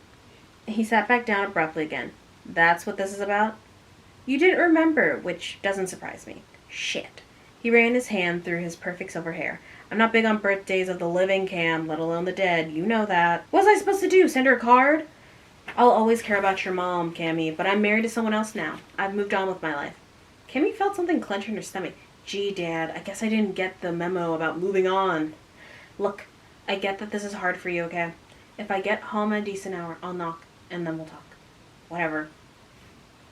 So she's sitting at the bar pissed, and then some older guy sends her a folded napkin that says, you're the most gorgeous girl in this place, may I share a drink with you? So she goes and chit-chats and talks with him, and he's got some of LA's finest Thai stick weed. So they go and smoke a little blunty blunt in a upstairs room after talking. She kisses him a little bit, but does not particularly feel like cheating on her boyfriend. So she tosses the bud inside of a trash can and departs the scene. Okay, so you know how I was like, oh my god, we never hear about anyone ever else again. They fucking die out of the plot. We got one person who lives. When she drifted into the kitchen 15 minutes later, ready for school, the noticed green and white floral sarong style skirt and hot kiss white tank top, she was pleased to see that her breakfast was already on the new Thomas Bell designer kitchen table with the interlocking black tiles and white glass squares. 6 gunmetal chairs with a plush pillow upholstery surrounding it. Stefan was at work at his restaurant-style stove with 10 burners and 3 ovens. Her father, Patricia, and her loathed sister-in-law, Mia, Patricia's 14-year-old Valley Girl daughter, who had come to live with them a few months earlier, sat around the table eating. Cammie's father wore his signature gray power suit and was reading a copy of New York Times. Cammie picked up the front section of the paper and scanned the headlines. The mayor was meeting with the governor of Sacramento. That's not the mayor of Sacramento? The governor in Sacramento. Big whoop. The Russians had sent more cosmonauts to the International Space Station. Double whoop. The Biaspers had hit a new peak in California. Yawn. The Bel Air Grand Hotel had burned to the ground. What if they kill him? Well, there goes prom. Yeah. Oh yeah. Part of her felt extremely. She thrust it at her father. You see this? He glanced at the paper. Yeah. Too bad, huh? We were there just last night. Cammie quickly scanned the story. No one had been hurt in the blaze, but the hotel was ruined. It had burned quickly because there was no sprinkler system, and because the city fire hydrant system was antiquated. The fire had evidently smoldered in a second-floor bathroom waste bin before erupting in full. Oh, fuck me hard. She had been in the second-floor bathroom with her new pal. She vaguely recalled him reaching for the roach and her carelessly tossing it into the waste bin right before their kiss. Had she made sure that the roach was extinguished before she had offed it? Double fuck. She was a fucking arsonist. But even if no one ever found out she had caused the fire, she'd know. What was this feeling? Something strange. Loathing. No. Guilt. So that was it. This is what guilt felt like. It was not a feeling in which she was well accustomed. A friend of yours is out front. Sam? Oh, shit. Somehow Sam had found out. And if Sam had found out, what about the police? Was Cammie looking for a graduation at Valkenville prison? She opened the front door to the blinding sunlight. What brings you here? I wasn't in the mood for a whole family at breakfast thing, Sam explained. What asshole would throw a cigarette butt into a wastebasket? A guilty heat buzzed inside of Cammie's head. Someone who hates old hotels? Anyway, why do we care? Because prom is fucked. Cammie shielded her eyes from the sun. I said that all along. Prom is not about you, Cammie. I mean, our location for prom is fucked. So let's do something else. Fly to Rio. How about that? I don't think they have an extradition clause. How about that? How about that boyfriend of yours wants to go? Anyway, I've already been on the phone to the prom weenies. They want to move it to the school gym, complete with streamers hanging over the basketball hoop and disco lights. Immediate intervention is needed. That was nice of you, even if your school spirit is nauseating. It's not school spirit, wait, did I tell you about my movie, right? No, what movie? She finally informs her of the movie and how Anna's not jazzed. She's now expanding the concept to other proms and what it says about teams and their social strata, and like that. Kind of our last big set piece that will take us to the end of the series is Ben Sharp's remake of Ben-Hur. Ben Sharp's Jackson Sharp's Ben-Hur. So they're gonna put the prom on in the set for Ben-Hur. It's gonna happen on Friday. It's gonna be great. Cammie thought about that for one moment. She did feel guilty about burning down an LA landmark. Helping Sam with her film would be a kind of penance. She only wished she could share the truth with Sam, who appreciated the irony more than anyone else. Cammie knew, but didn't tell her. Instead, she just said yes. So, at Ben's place of employment, Anna joins him, or Cammie joins him? So, Anna's at Ben's job. They're talking about prom and how Ben has agreed to go to your girl's prom and how Anna's not jazzed. It's charity work, and Anna's like, prom shouldn't be charity work. He's like, your mom does charity work. And she goes, yeah, but she does chic charity work, not real charity work. Anna really likes to muse on the fact that she is a rich, privileged woman and how much that impacts her life. Not too much. We don't want to drag down the story, but she does ponder it. Currently, for the plot, Maddie's prom is the day after Anna and Sam's prom, so it shouldn't be an issue. But you've seen a sitcom before. You know it's coming. Anna's like, why do you have to take her to prom? If you want to go with Jack, he's a dog. He's a dog. Okay, they are not at his place of employment. They are going on a date. They're going on a date in which Anna doesn't know where they're going. Ben is taking them to a swing dance club. A sign that says swingers.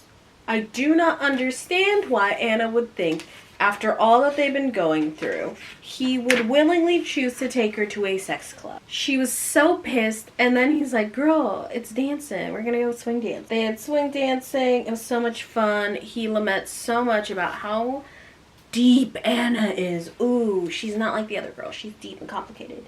It was much more than that, too. There was a depth, her intellectual sophistication, her sensitivity. Both of them found their parents of the same sex to be shallow. Both of them wanted to protect the people they cared about. It was amazing, really, that on the deepest level they had so much in common. And then there was the fun of being with her. She was full of surprises even now, as it turned out. Anna already knew how to jitterbug. She had done dance lessons in 7th grade as part of cotillion, where old money rich kids were sent to learn how to behave in polite society. Anna kept him entertained with stories about all the trouble she, and especially her friend Sin, had gotten into there. He reached for the white terry robe. He's in love with her. He loves her so much. So he's bopping around half naked, and then he comes across Maddie, who's wearing his sweater. He runs into Jack and is like, hey bro, do not run your game on her. That's fucked up. He mulls about talking to her and then decides to put off the emotional social labor onto his girlfriend and says, you know what? It'd actually probably be better if Anna talks to her. So now Anna's been pulled into this fucking little side quest. A side quest she doesn't even want to be a part of because she doesn't even like Maddie that much because she's jealous. She's green with jealousy. Sneen with smell-a-sneen. Sam is trying to woo the prom weenies. Sam had never invited Jazz or Fee or any of their B-list friends for that matter to her home, was a given. However, she had decided that her home was the perfect locale to begin the interviews for her documentary. She wanted her subjects to be dazzled and intimidated. They'd try too hard and even look more pathetic on screen, she figured. Yes, it was mean, but she wanted this documentary to be a critical darling.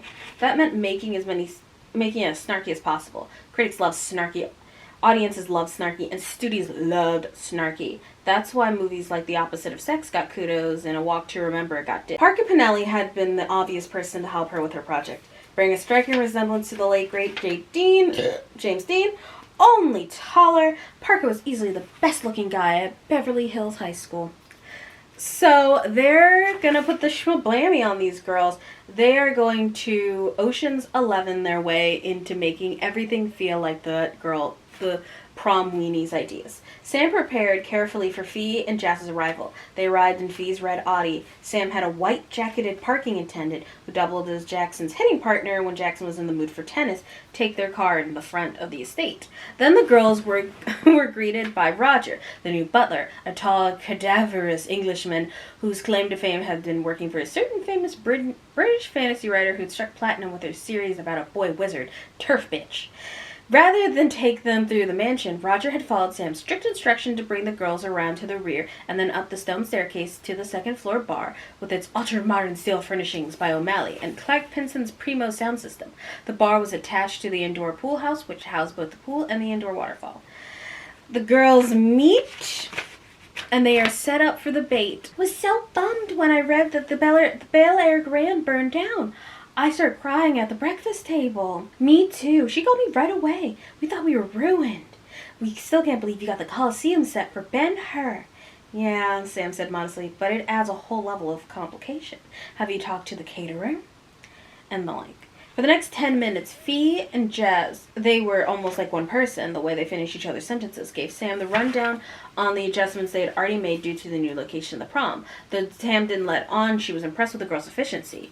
What she didn't understand was, well, who these girls really were. So Jazz, Fee, all of that's great. Have you been looking forward to prom?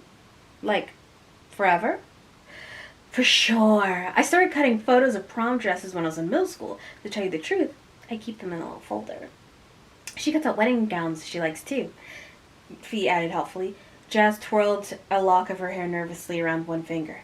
I just like to be prepared for things, you know.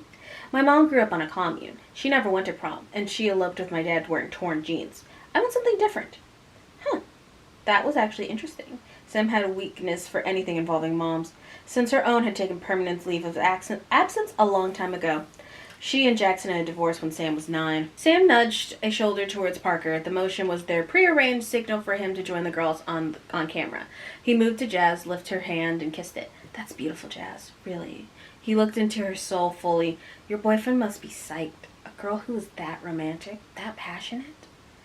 Sam knew how mesmerizing Parker could be up close and impersonal. Jess stared at him, speechless, her hand still in his. Who's this lucky guy?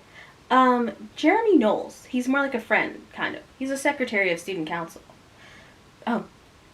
Who's this? Who's the lucky guy?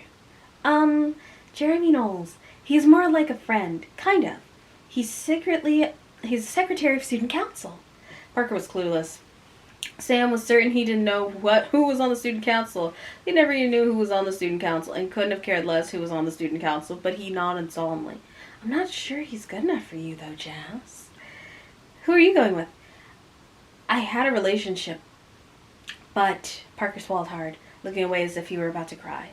You can tell us, Fee urged, leaning unconsciously towards Parker. Parker feigned a reluctance to continue. This actress, I know. I thought she really cared about me. But then I saw her at a bar making out with, I'm not to name drop her, but certain guy on a really bad TV series. Fee grabbed Parker's arm. Jesse McCartney? Chad Michael? It was probably someone else, he interrupted. But they're just like going in. She broke your heart, Jess asked. Sam was pretty sure there were actual tears in her eyes. Her first reaction was, this is great. Her second reaction is, I am a complete manipulative bitch. She kept the camera rolling just the same. She gives the girls cameras to film each other and get some more good B-roll of each other and really get into the mind of a friend circle, a friend group. Sam lightly lets them in on the fact that she's filming this for a documentary and that they will get their names in the credits, and they all start giving her all sorts of pertinent information. Sam then gets a call. It's a number that she was expecting, but knew she wasn't. Hello? Hey, sweetie. His warm voice boomed through the earpiece. Hey, how's the shoot going? Really great. I swear we're gonna make people forget about Hudson. There's been a little glitch, though. I know I told you that you and your friends could do prom here Friday night, but we're behind schedule. Gotta shoot that night. I cleared you for Saturday, though. Oh, no! Because you know what's happening on Saturday? Maddie's prom is on Saturday, the same day now. And that means that Eduardo cannot come to her prom. There were only 2 things that didn't work out. One was the after party. There just wasn't a cool enough locale available. People would have to fend for themselves, except for Sam and her friends. Cammie had offered the stretch of Hermosa Beach where her father's television drama was shot. The other problem was Eduardo. She called him as soon as she got the prom weenies out the door. Sadly, he said there wasn't much he could do. It wasn't like his family could change the day of their anniversary party for his parents. He'd still come to LA on Thursday, spend a couple days with Sam, but he would have to leave on Saturday morning as scheduled. He was so apologetic that Sam actually felt bad. After the prom weenies are gone and she's done with her conversation with him, I look so cute. Parker's like, oh my god, I thought you might need a friend during this time. And it's like, I love him so much. Oh my god, I love him so much. I love him so fucking much. He offers that they can go to prom together. That it's NBD and they're already going to be hanging out anyway, so might as well go to prom with each other. Sam thought for a moment. She had heard worse ideas. She'd have to be there for her documentary anyway, and Parker was helping her. It sort of made perfect sense. Plus, she didn't mind being seen with a guy as hot as Parker. Let the prom weenies wonder. We go as friends, right? She offered cautiously. Parker casually looped his arm around her shoulder. Absolutely. You in? I'm in. Come on. We've got work to do. I love them! I love them. I stand. So we got Ben coming home from Cheese. It's the hot club. And he loves working at that club. He loves managing it. He loves Cheese. He lets in the hot bitches, keeks out the uggos, makes fun drinks. It's a great time for you to be a 20-year-old dude. He let himself in the front door thinking about Maddie, made him think about Jack, and is ruining his good mood. He walks past Maddie's room, comes across Maddie's computer screen where the photo of her lolling in bed, naked, is on this photo screen, and he's like, I'm gonna kill Jack. I'm gonna kill him. Because he's like, how can I get across to her that she'll believe me that he's a bad person and does not want you to take these photos out of anything other than him being a pig. Tell me the truth, Mad. How many photos did Jack take of you? A few, she muttered self-consciously, staring at the redwood floor up the deck. I know you already invited him to your prom Saturday night, Mads, but I don't think that's a very good idea. If Jack took Mads to the prom, who the hell knew what would happen afterwards? Maddie would be so caught up in the dream come true that she'd probably do pretty much anything. Maybe there was something he could do. Anna's prom was Friday night. Maddie's was Saturday night. It could work. Anna was the most understanding girl in the world. No, she isn't. She'd appreciate what he was doing for poor Maddie. Hey, Mads, what if I got you a different date? Say, me. She's excited. Yay, yay, yay, yay. And as his last act of brotherly affection, he's like, whatever you think you're going to do with those photos, do not do with those photos.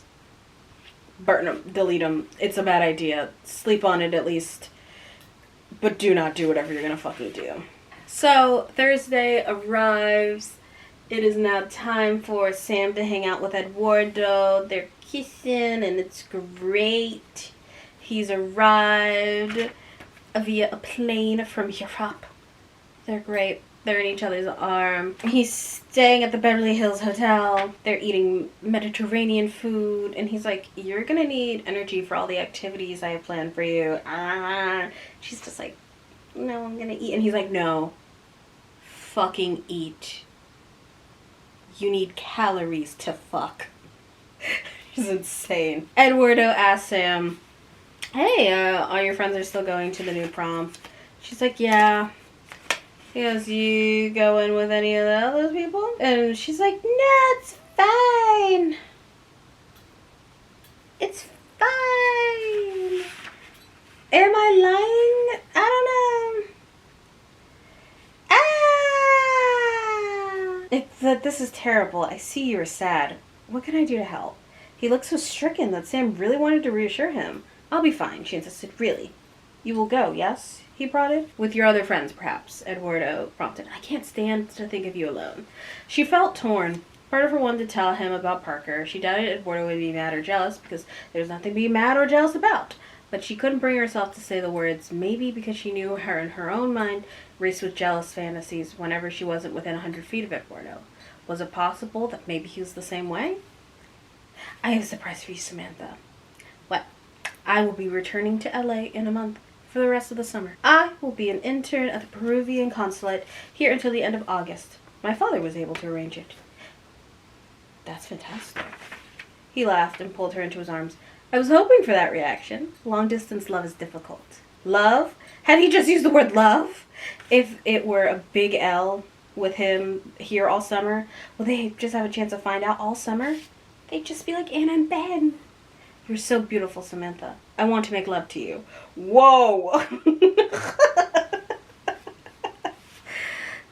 So they go and have a fun roll in the bungalow sheets. Oh my god, you're so class today. Divas. Divertitas. My god, my children. My friends. So Anna goes over to Trist to go hang out with Ben at his job. She had been to pretty much every club in New York by the time she was 15. In fact, a professional quality fake ID had been her best friend Sin's birthday present to her that year. Her sister Susan was a party girl, and Anna had gone clubbing with her many a time. I love the idea, like, Anna is a good girl. The goodest girl by all the metrics of the rest of this friend group. Oh, God, why? Okay. Okay. She's mad at me.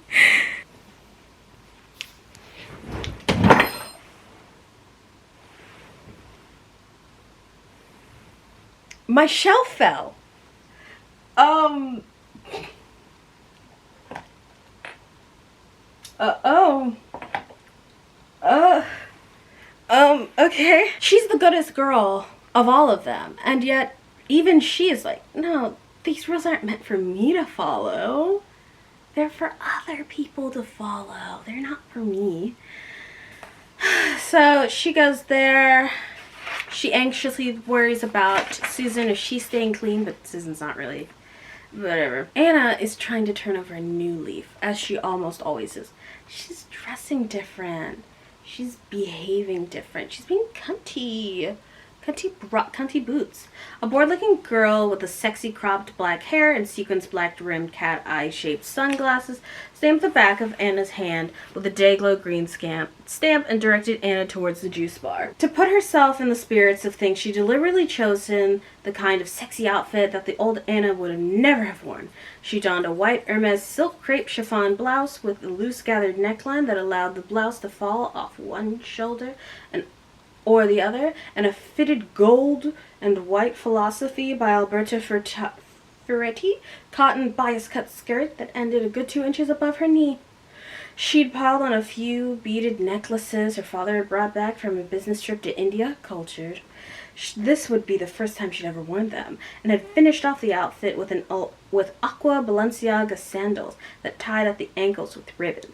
She parted her hair on the side so that it fell over one eye. On a whim, she dug out her MAC matte red lipstick and rubbed some onto her lips. When she had assessed herself in the mirror, she felt satisfied that the new Anna was looking back.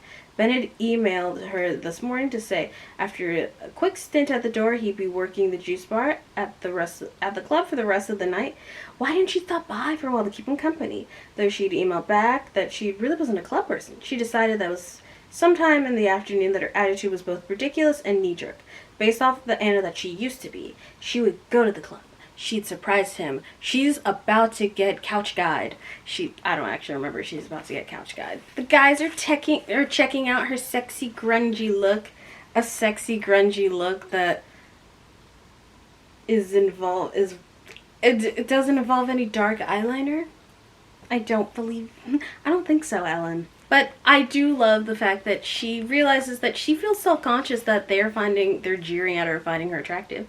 She realizes that's not my problem, that they're assholes. Go, Anna. And then she tells them off, I think, a little bit. So they're chit-chatting. Ben finally comes over to talk to her. And Sim's dad's shooting on Friday night, so they moved the prom to Saturday. It was a last-minute thing. I was so sure you had been on her email list. Ben rubbed his forehead wearily. Shit. She couldn't understand his reaction. What difference did it really make? He had told her Saturday night would be his night off until the middle of June, but that he would get off for her prom night too. What's wrong? Saturday night's Maddie's prom. Jack is taking her. He was? Anna echoed, alarmed. Ben exhaled loudly. I found some photos that Jack took of her wearing not much. She thinks he thinks it's some big romance, but the guy just wants to get laid. So you're going instead? I didn't think it would be a problem. I was just trying to help a girl out. It was a long moment before she could absorb what he was telling her. You're playing knight in shining armor to Maddie's damsel in distress. Damn, I can't believe your prom got changed. The odds of that are non-existent. Evidently not. He cocked his head. Wait, are you mad? Mad. Yes, she was mad. Was she overacting? Well, too bad. She felt how she felt, and for once she was going to be upfront about it. She opened her mouth to tell him off, but he spoke first. You don't really think I was going to take her to prom instead of taking you to yours, do you? I'll just explain to her what happened. She'll understand, and that you're my priority. Anyway, she idolized. And so Anna's like, maybe I am being a bitch. So she says, Ben, why don't you take her to her prom, stay for a little bit, and then come take me to my prom. And he's like, you know what? That might just work. We switch to Ben's point of view, in which he's chit-chatting. He's like, I love working at Triste. I don't even need the money.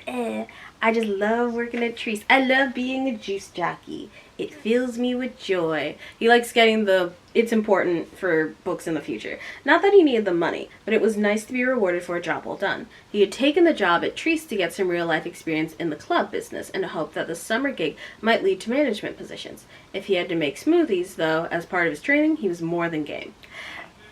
Doo-doo-doo. Put that on the wall, baby.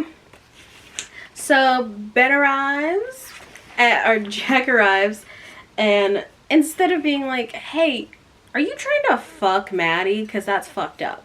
He's like, I know what your game is, and you're not going to fuck her. And he's just like, instead of him being like, I'm not trying to fuck her. You don't know what I'm trying to do. You don't know me, man. And then they bitch and shove each other a little bit, and he's like, get out of my face.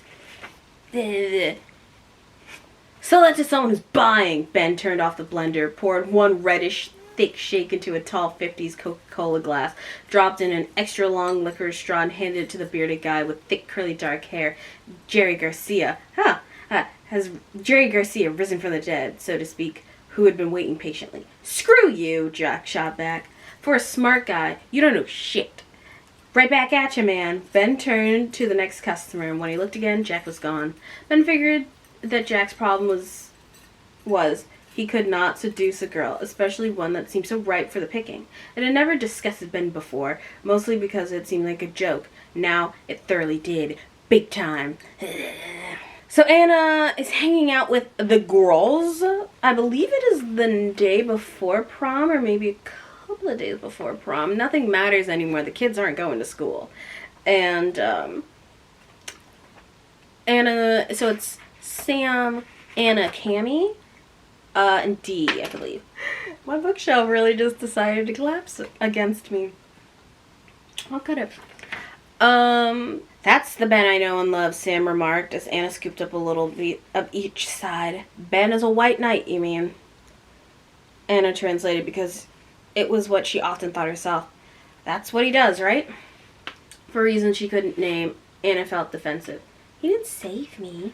Bull. Sam, I did not need saving.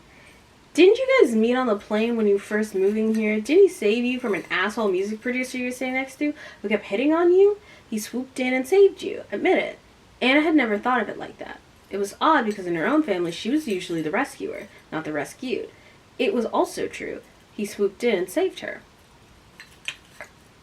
Clucked as a parentified adult. Anna, in a reverse whacking, is like, does Eduardo know that you're going to prom with Parker? Anna asked, and deft, she hoped, in an effort to change the subject. Doesn't matter. It's no big deal. Could Sam really mean that?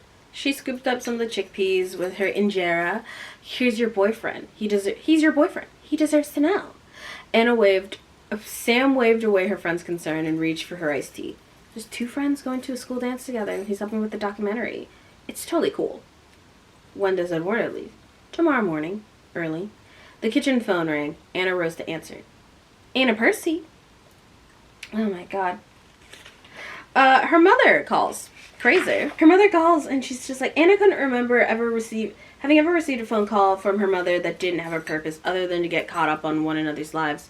Whenever Anna did just call her to say hello, she got the sense that Jane was busy and was something else. More than that, every conversation they did have left Anna feeling as if she wasn't living up to some mythic standard of how Jane Percy's perfect daughter should act. So Anna's miffed about her mom, Cammie's got a dead mom, and Sam's mom hasn't been spoken to since 2004. Which is kind of iffy. Let's say for the purposes, since the book series starts in 2003, she hasn't spoken to her mother in 3 years? Or 2006. I just want you to come inside. So like 2-3 years.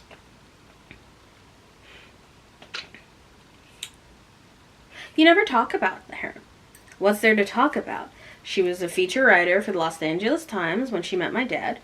I think it was either an interview at the premiere party for Star Wars Episode 7? 5? 6. Return of the Jedi. I know they were friendly with George Lucas back then. They had me, got divorced. She took a job with a paper in North Carolina, married a guy who teaches at Duke. The end. The end? Sam shrugged and wiped her mouth with one of the pale blue extra cloth napkins that Mimi had left her at place setting. The end. Why did she and Jackson split? Sam grimaced. Evidently, they got into some weird free love open marriage thing. Frank swinger scandal. Mom talk. Sorry, goodness, got the giggles. I learned that in one of his many heart-to-heart oversharing moments, my father operates in 2 gears. Ignore me or TMI, too much information. No wonder I'm fucked up. Aren't you curious to see her? Anna felt terrible for her friend. Sure, her own mother was pretty cold, aloof, and judgmental, but at least she was around occasionally. If we decide to have kids, we can do better, she finally suggested optimistically. Can't we? Shit. We can't do any worse. You absolutely can. But I don't think you will.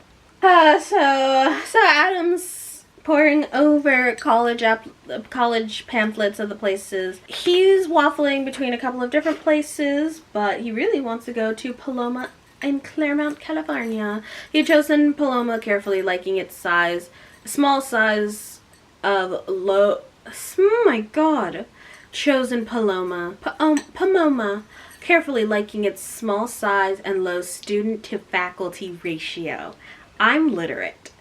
He'd be able to play basketball there, which he knew would be unlikely at one of the big Division 1A schools. Best of all, it was within striking distance of LA. Adam knew it might be old-fashioned, but he didn't want to be too far away from his mom and dad. He liked them, and they liked him. It was a blessing. The situation was very different from Anna. He knew she was going back east to Yale, and Sam would be at film school, and you dead moms.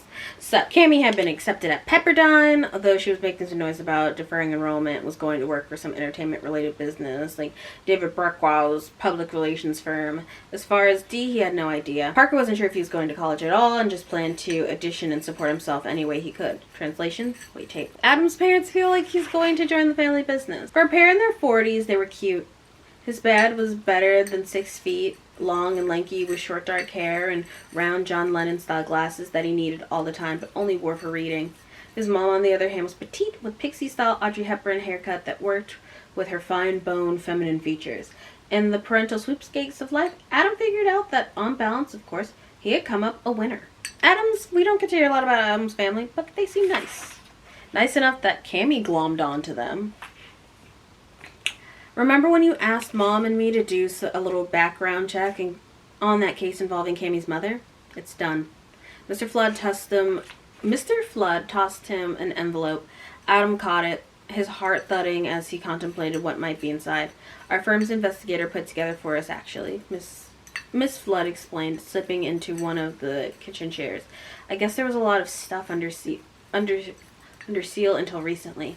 Adam held the package gingerly. You haven't read it? No. And if you want my professional opinion, now that you've got it in your hands, neither should you.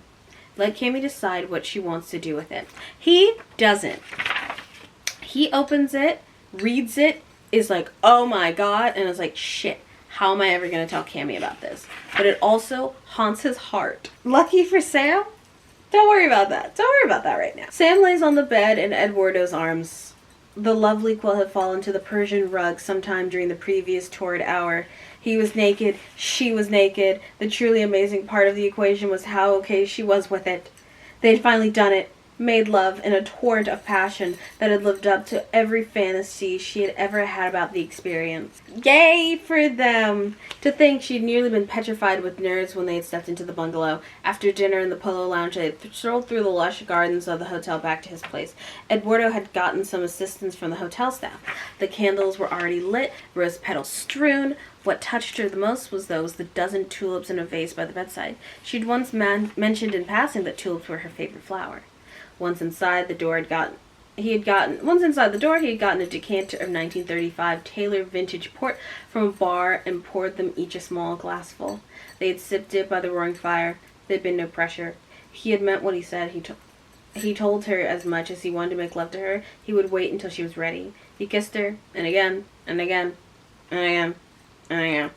And again, he laments not being able to go to her prom. And she's like, what if I just wear the dress for you? And he's like, you never wear a dress twice. She's like, what if I just blow off the whole thing to come hang out with you?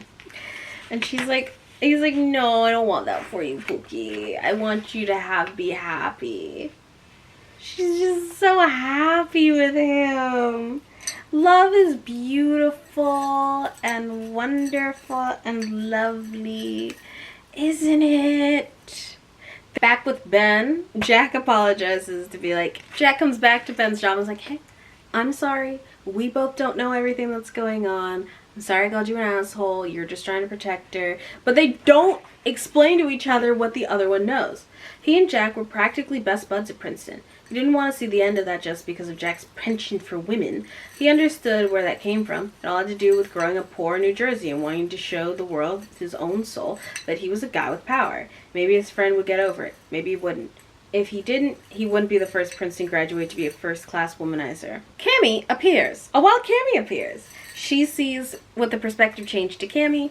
We see Cammy seeing Jack for the first time and calls him Mystery Punk, looking like evil Jimmy Olsen. Cammy wasn't at Treese for Ben, though. She had come for Dee, vowing to make good on her promise to secure her a hot prom date. The weird thing was, until that very afternoon, she had one. His name was Zach Bronson. He was tall, skinny, and undeniably smoking.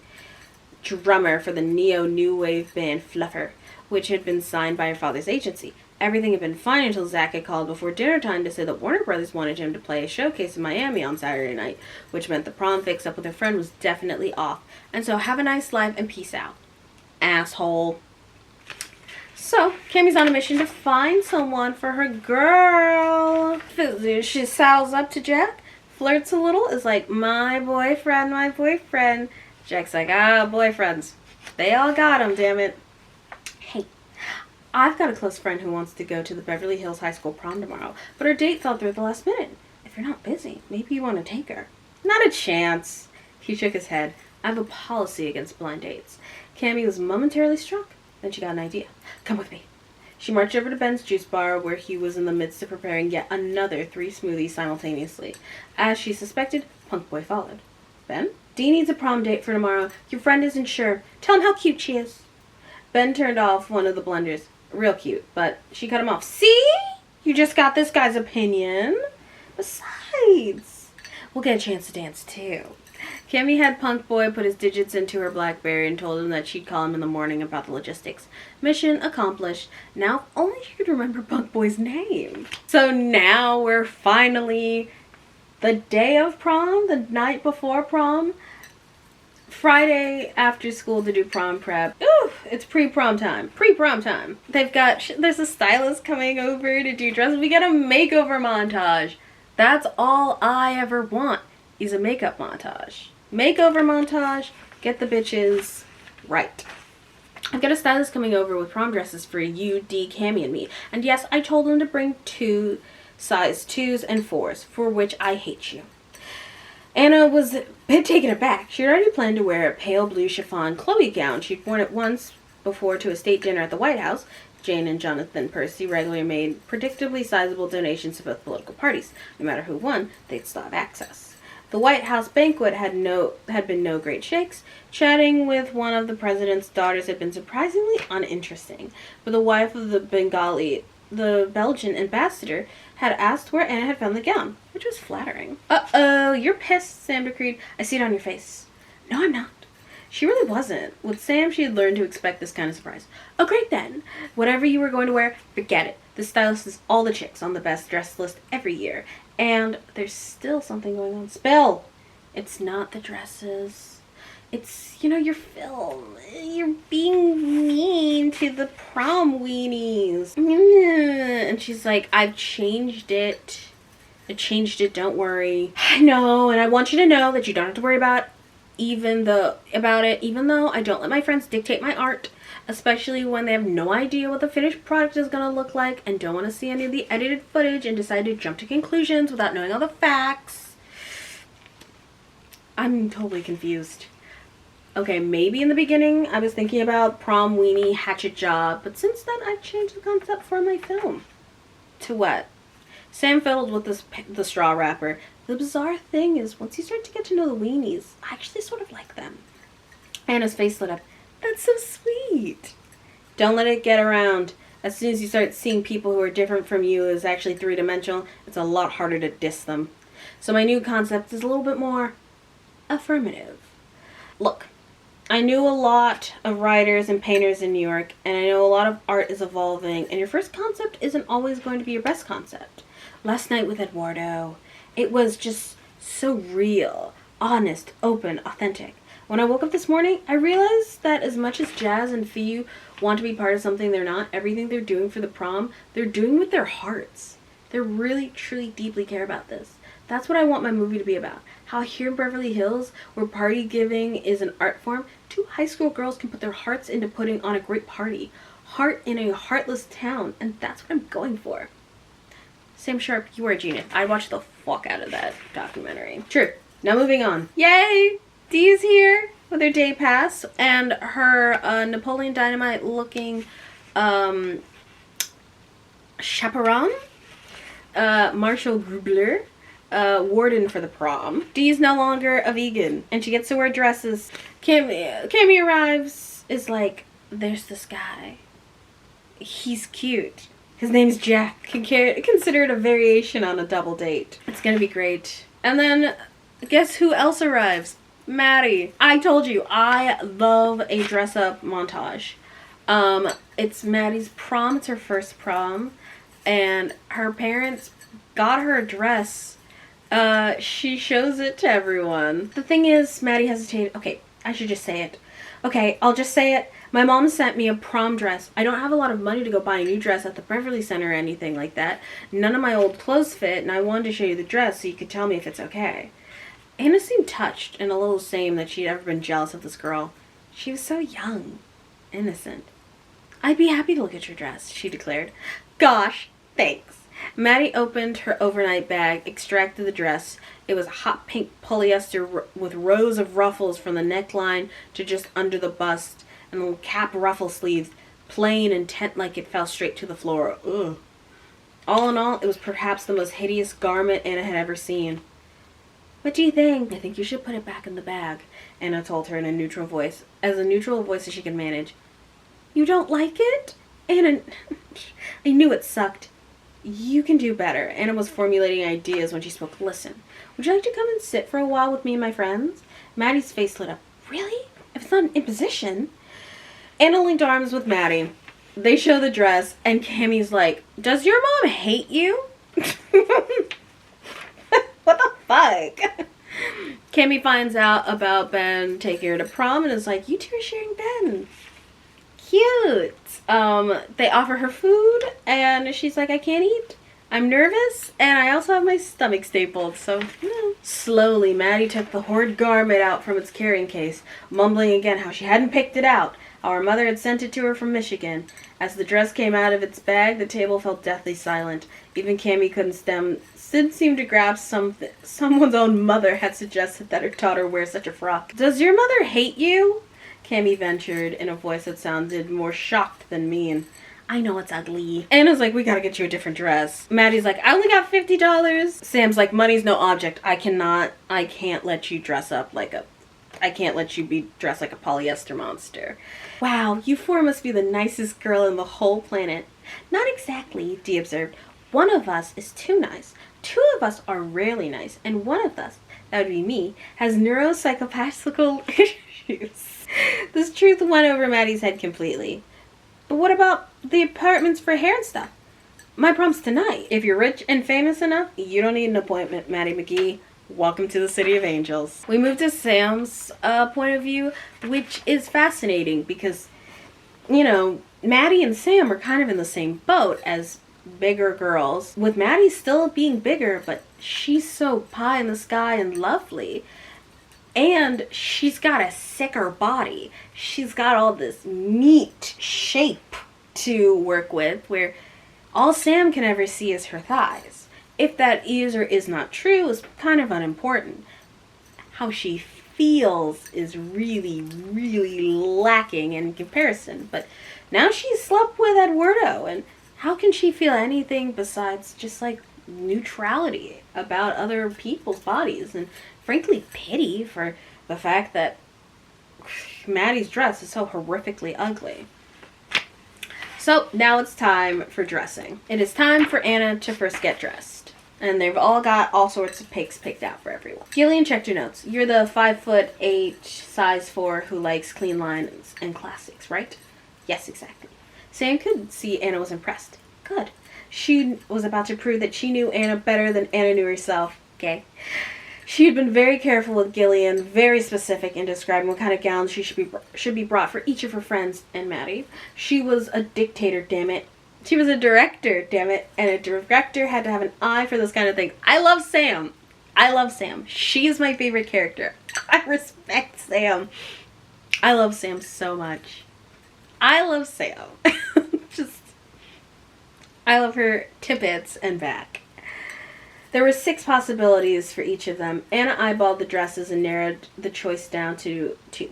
A sleeveless black Oscar de la Renta that fell in chic narrow columns almost to the floor, and then a strapless Chanel haute couture gown of the palest silver pleated over the bust and very fitted, which dipped in the back to the waist. Try the Chanel, Gillian instructed. She strode off to the side with her arms crossed, as though she could divine the proper dress for Anna just by observing her. Anna did, and stepped in front of Sam's 270-degree full-length mirror. That dress looks like it was made for you, the stylist was pleased. Have you ever considered modeling? We'll come back to that. Maddie's, whose head was now bathed in chemicals and covered in Robin's Blue Egg Gore-Tex wrap, admired Anna from across the room. Wow, I would kill to be as skinny as you are. People die about that shit, girl. Everyone picks an outfit, with Sam picking something that's very cute. Actually, I have my tab on this page, but I know it makes sense that they're here. Let's get this over with, Sam muttered as she stood up and started to pull off her clothes. What the hell? All of her friends knew what she looked like in her pink silk La Perla underwear, a prize-winning pair that not even a prize-winning pair that not even stomach stapling could improve. She insisted on black. Gillian had followed her instructions, partly. 4 of the dresses were indeed black. Another was midnight blue, and a 6th was the green. A 6th was forest green. The green Monica Lahire was out on principle. It was in 6th grade, Sam had worn a green skirt that her so-called friend Blue had chortled that her ass looked like the Jolly Green Giant on steroids. It had taken a full year of psychotherapy with Dr. Fred to get past that one. She worked her way through the hip-hiding black dresses and off-the-shoulder drop-waist Levian and a John Galliano bias-cut chiffon number with pleats that began at various places between her waist and her thighs. Neither of them was right, nor were her Bill biased and Stella McCarthy that followed. Shit. You're not happy, Gillian surmised. Try the midnight blue one for me. Sam dubiously fingered the soft blue textured silk gown. Gillian nodded. I know what you're thinking. It'll make your hips show. Trust my instincts, Sam. That's why you hired me. That's the very first one I pulled for you. The cut is amazing, designed to show off your mandibulum. Mandibulum. That's the upper part of your sternum. Anna translated, from which your clavicle and your first 2 ribs articulate. Sam added, I didn't sleep through biology. Thank you very much. Fine, I'll try it. Although you don't know what's so fucking hot about exposing your clavicle, this area. Gillian helped her slip the blue Emmanuel Ungaro over her head. A layer of braided chiffon encircled the neck and continued down the center of her chest to the tops of her breasts. The 3 inches of chiffon across the bust were skin-tight, but the dress fell to floaty folds of materials, disguising Sam's lower body and emphasizing her upper body. Get it? Get it made for you in every color, Cammy decreed, as Gillian zipped up Sam. Sam admired her reflection. Damn, she looked good. Possibly even really good. Good for her. They get the dresses. Sam's paid. Thanks, Sam. And, they enjoy. Gillian unzipped her. Sam stepped out of her dress and picked up a portable phone on her 1930s antique French Art Deco nightstand. A moment later, she called the kitchen and arranged for refreshments. Meanwhile, Maddie returned from the shower in Sam's floral cashmere robe, having just washed the yucca chemicals out of her hair. I wish I was you, she sighed. Huh, what a strange comment. Sam considered all the time she had looked at other girls who were prettier or thinner or who had hotter boyfriends, and had thought the exact same thing. And then she realized what Maddie had meant, to live in a place like this, with stylists and manicurists who came to your house where money was no object and anything you wanted was at your beck and call. She shrugged inward. Life was weird. Sometimes you were the windshield of the Jensen and Scepter, and sometimes you were the bug. This was her world, and she hadn't asked for it, hadn't done anything to merit it. It was just the way it was. And that she could welcome Maddie into it for an afternoon made her genuinely happy. My girl's having genuine growth. Ah! Oh my god. Cammie's wearing just draped satin from Versace. Monty calls Sam to be like, everything's going well at the proms that he's filming out in Palmdale. Sam smiled. Everything was covered. She was so busy, she hadn't even considered. She wasn't even obsessing about Eduardo. She had a dress that fit her. Didn't get any better than this. Well, it did. She could be going to prom with Eduardo. But second best was nice. So the girls are sitting around and like, I can't believe you're doing Clueless, she told her friend. 10 things I hate about you, Cammie chimed in. She's all that, Dee commented. Drive me crazy, Cammie added. Never been kissed. Pretty in pink. Anna spoke up. I get it. Pygmalion. Cammie shot her with a withering look. Pygmalion? No. Anna, Pygmalion is not the topper to that list. The topper to that list is not another teen movie. How's my hair look? Maddie asked nervously. I just love them being friends. I love girls being girls. Is that wrong? Is that illegal? Is it a crime to respond positively to female friendships in media, especially when they hated each other? They still don't like each other, but they respect each other and can get along. Anna's the starfire to Sam's Raven, you know? So they find this like purple dress for Maddie, and it's very beautiful. It's like a 2-piece corset chiffon nonsense that is gorgeous. Everyone likes it. Maddie stepped into a room rendered speechless. The lavender bustier showed off her impressive cleavage and creamy shoulders. Creepy. It ended an inch above where the full cut floor-length skirt began. The combination was a miracle. There was skin, but no adipose tissue. Well, Maddie asked anxiously as she stood just outside the bathroom door. Wait until you see you. You look like a princess. A big fat princess? When can I see? Soon, Sam assured her, after Valerie's done with you. Valerie does her hair and eyebrows and gets her all gussied up. Valerie was a consummate artist. She used Clee and Pew Ivory concealer under Maddie's eyes to soften the dark circles, then sponged a translucent, creamy base all over Maddie's face. The trick was to make sure that your natural skin shines through. Your freckles are cute, so we'll leave them. Colorless powder, the works, the works. She couldn't help it. Sam simply had to compare Maddie's body with her own, which turned out to be a bad idea. No matter how shy Maddie was in her Walmart white cotton underwear, very shy indeed, the truth was right there for Sam to see. Maddie might tip the scale at a higher number, but her body still put Sam's to shame. Her waist was easily 10 inches smaller than her bust, and her hips were maybe an inch smaller than her bust. Hourglass all the way. It might not be the Hollywood look at the moment. It will be in 10 years. And there were plenty of surgery scars, but hot was hot, and Sam knew it. Shit. An image of Eduardo entwined with the dangerously curvaceous French girl, Veronique Danielle Martin, whose body was just like Maddie's, flew uninvited into her head. The image morphed into a feature that Sam was helpless to turn off. Stop. This isn't about you. Okay. She could rise above. She had helped Maddie into her lavender prom dress, and Jimmy Choo's and instructed her to close her eyes and led her back to the 270-degree mirror. Sam positioned Maddie right in front. Open up. Is this me?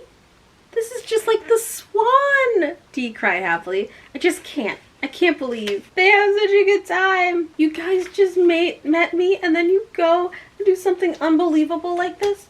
I don't know what to say except thank you. You're welcome, Sam replied. So Maddie had a better body than Sam did. She was also, with newly arched eyebrows, decent makeup, considerably prettier.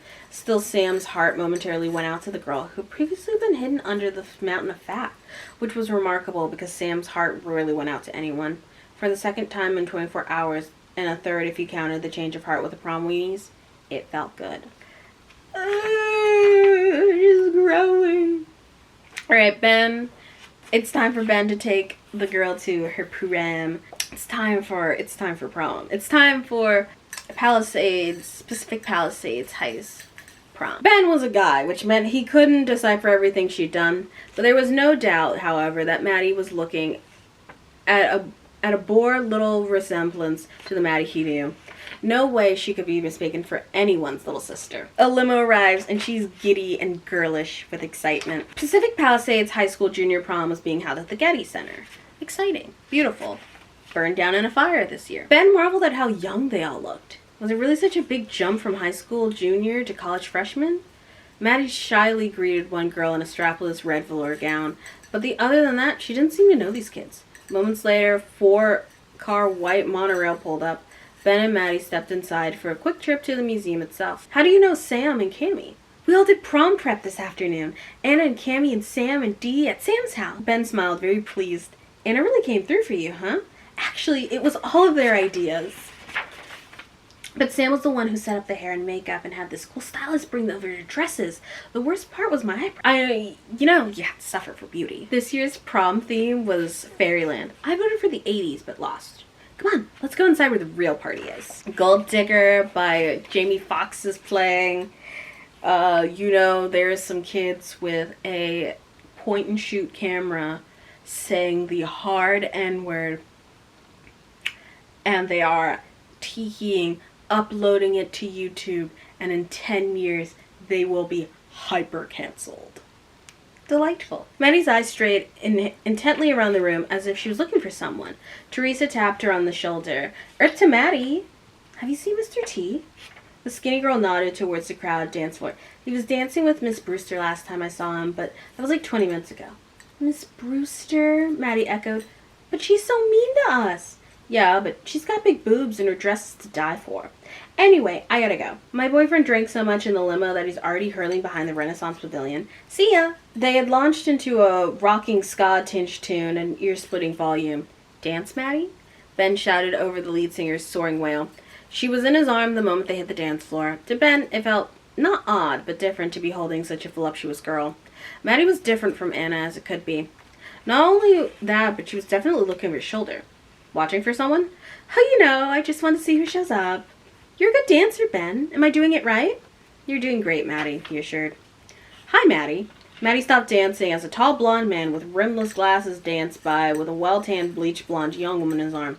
Ah, Ben remembered. This was Maddie's math teacher, the infamous Mr. T. He had met at Joe's Clams. He had looked great in an Armani tuxedo. Meanwhile, Ben thought that Teresa had described his dance partner. This had to be the Miss Brewster, correctly. She indeed had big boobs, cantilevered atop a black and white polka dot spaghetti strap chiffon dress with a full flirty skirt. For the life of him, Ben couldn't imagine what kind of bra was holding up her basketballs. Oh, hi, Mr. T. Maddie smiled radiantly and called back as the two teachers danced off into the crowd. Your teacher seems like a good guy. Maddie's smile turned into a frown. You think? She does not want him to be a good guy. Do you think people are looking at us think you're my boyfriend? Maybe. He'd have to remind her, diplomatically of course, that he was involved in an exclusive thing with Anna, which made him the wrong target. He realized that it could be easy for her to be open to prom night for her not to have a boyfriend. He rested her chin on the nape of his neck.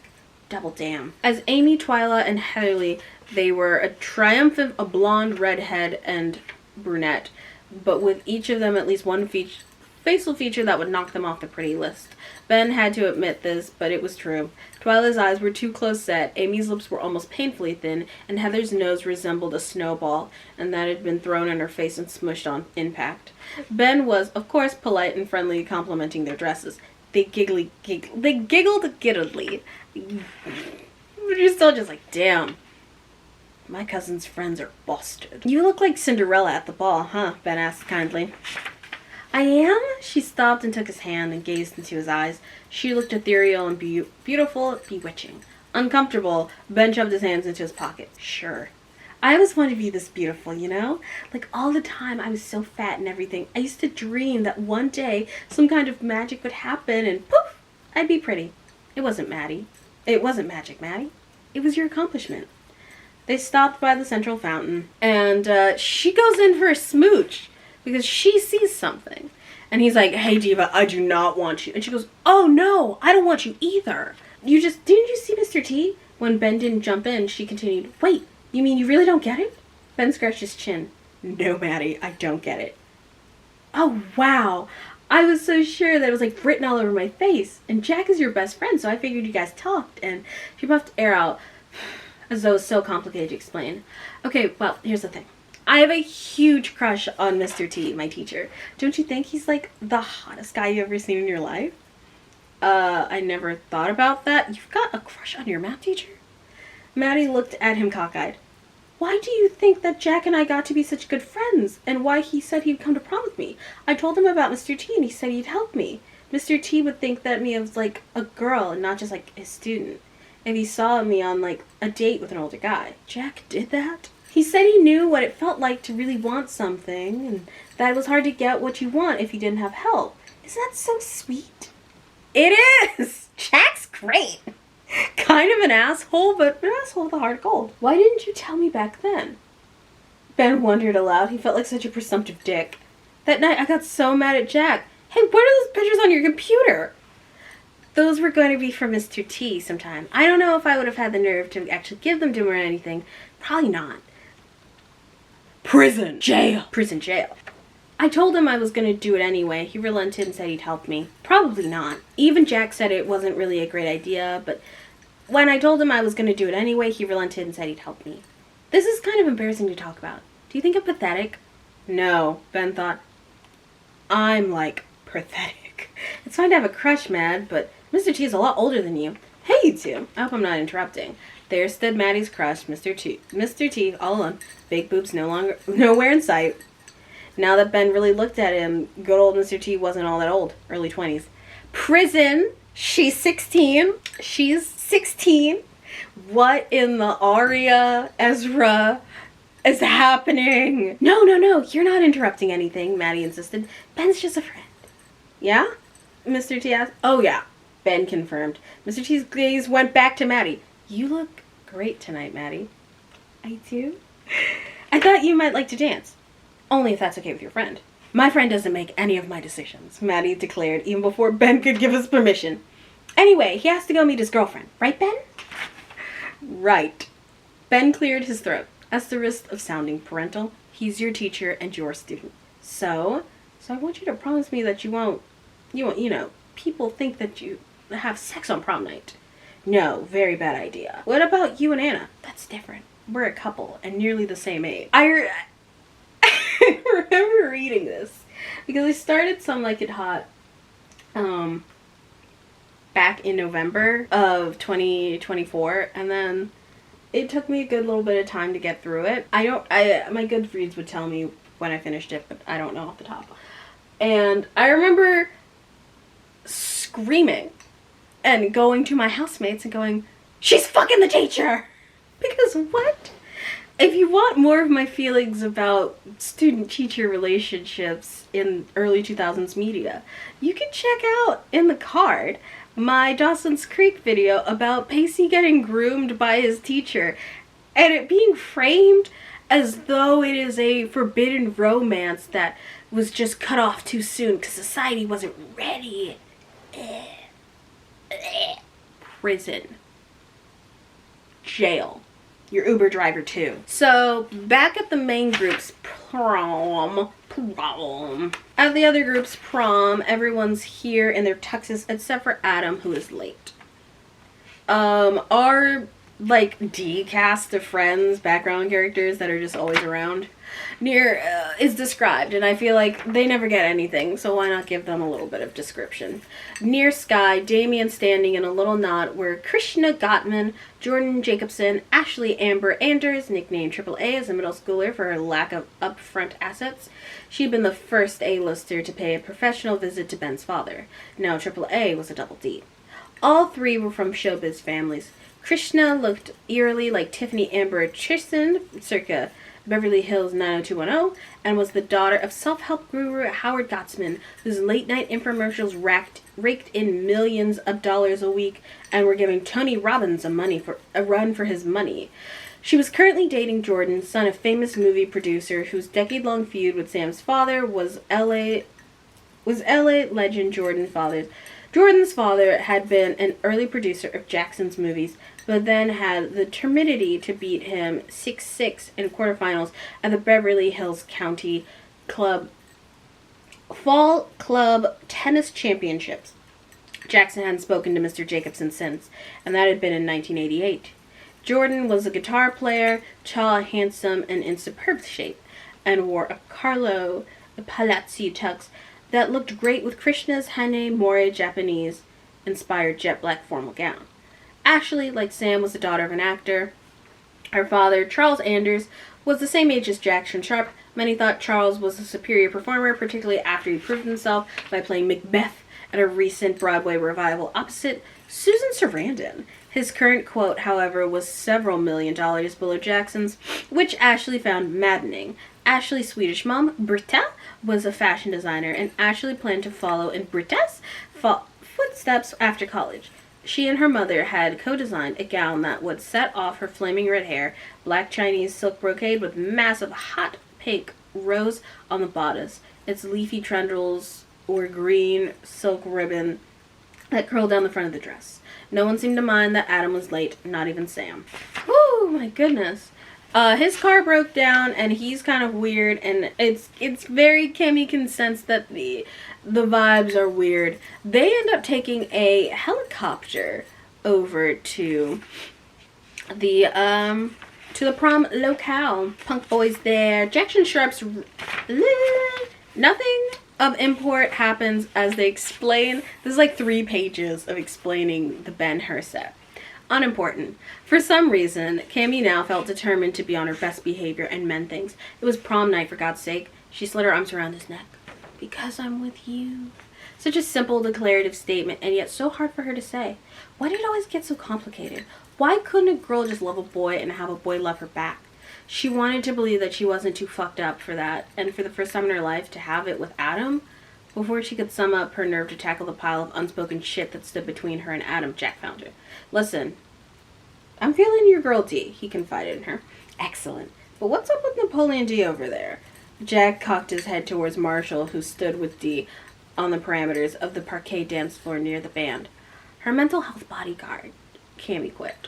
No, really. The girl was in an institution? Something like that. Temporarily. Well, I like my women with a past. How do we ditch him? I'll leave that in your capable hands.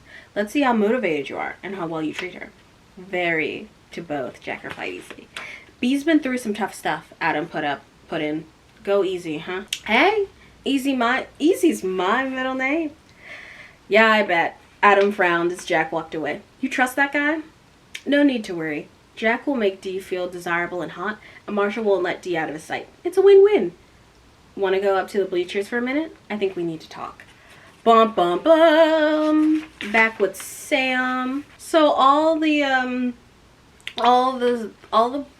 it's Ben-Hur. Their prom is in a recreation of the like Roman Parthenon, and thus like it's very Roman-y. They're all of the waitstaff are dressed as like Romans with togas. That's the word I've been looking for, is toga. Big smile. Sam Sharp crowned one of the event's photographers. A tuxedoed older woman with a shaved head. Sam smiled as old Baldy popped off a few shots before Fee and Jazz edged their way into the viewfinder. They each still carried their video cameras, identical Sony models to Sam's. How'd the filming go? Sam asked them. Fantastic, Jazz gushed. We had a bunch of friends come over and do our prom prep. We even had makeup artists. We got the whole thing on film. I'm sorry I ever thought you were a snob, Fee told Sam earnestly. Me too, Jess said. I hate judgmental people, and then I totally judged you. I just need to apologize. Ditto, Fee agreed. What can I tell you, girls? I was just so overcome with school spirit. It's now time to announce they're collecting the last of the votes. It's now time. Here it is. Fee and Jazz both looked thrilled at the mention of the prom court. It actually meant something to them. Sam scrutinized the two girls. Fee wore an off-the-rack Armani strapless royal blue matte jersey gown. There were also blue flowers Sam couldn't name at the center of her wrist corsage. Evidently, some serious color coordinating planning had taken place. Her hair was done in curls. Sam supposed that she had been looking for sexy and messy. She'd almost gotten there. As for Jazz, she had chosen a diagonal pastel rainbow-colored striped Chloe knockoff. Sam had seen the cocktail-length version on Kate Hudson at Koi the other week before. The dress did nothing for Jazz, though, other than emphasize her lack of bust. Though Jazz's hair was freshly streaked and flat-ironed, new bangs only drew attention to the fact that her nose was a little too long for her face. She needed Raymond of Beverly Hills for a consultation in a style, and Jillian to shop for her. Do you think that you have a shot at prom queen? Sam asked Fee. Oh, I'd never get voted to the court, Fee insisted. Jazz, maybe. That's totally not true. Everyone's totally gonna vote for you for court. You!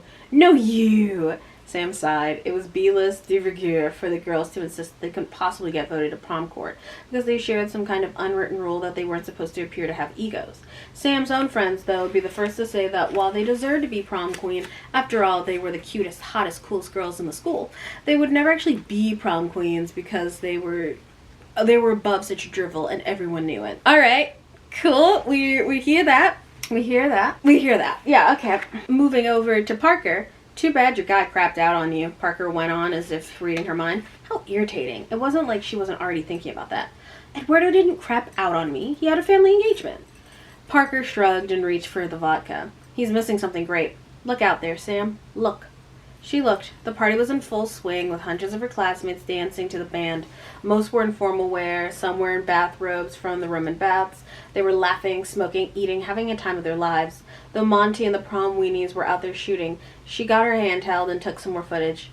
The more she looked through the lens, the more she felt like she had the makings of a great documentary on her hands.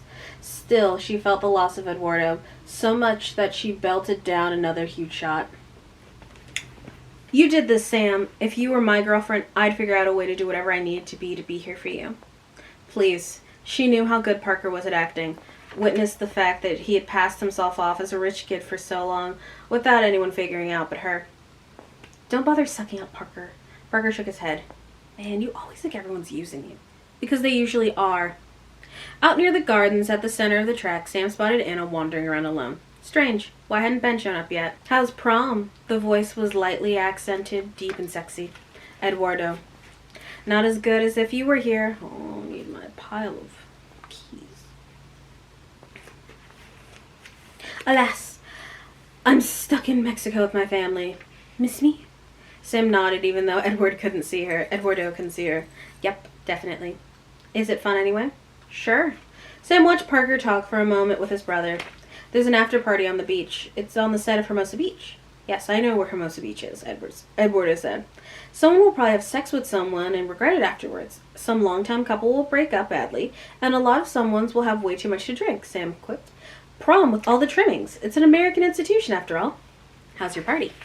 Very large, Eduardo replied. Maybe 300 people. I'm related to half of them. I have a very large family. They're chit-chatting. Anna had been drifting around the Coliseum for the past hour watching prom unfold, but not really feeling a part of it. The guy she loved was at a different party with a different girl. Mr. Voorhees had just made what he claimed to be his last announcement for prom court voting. Anna figured she might as well cast her ballot.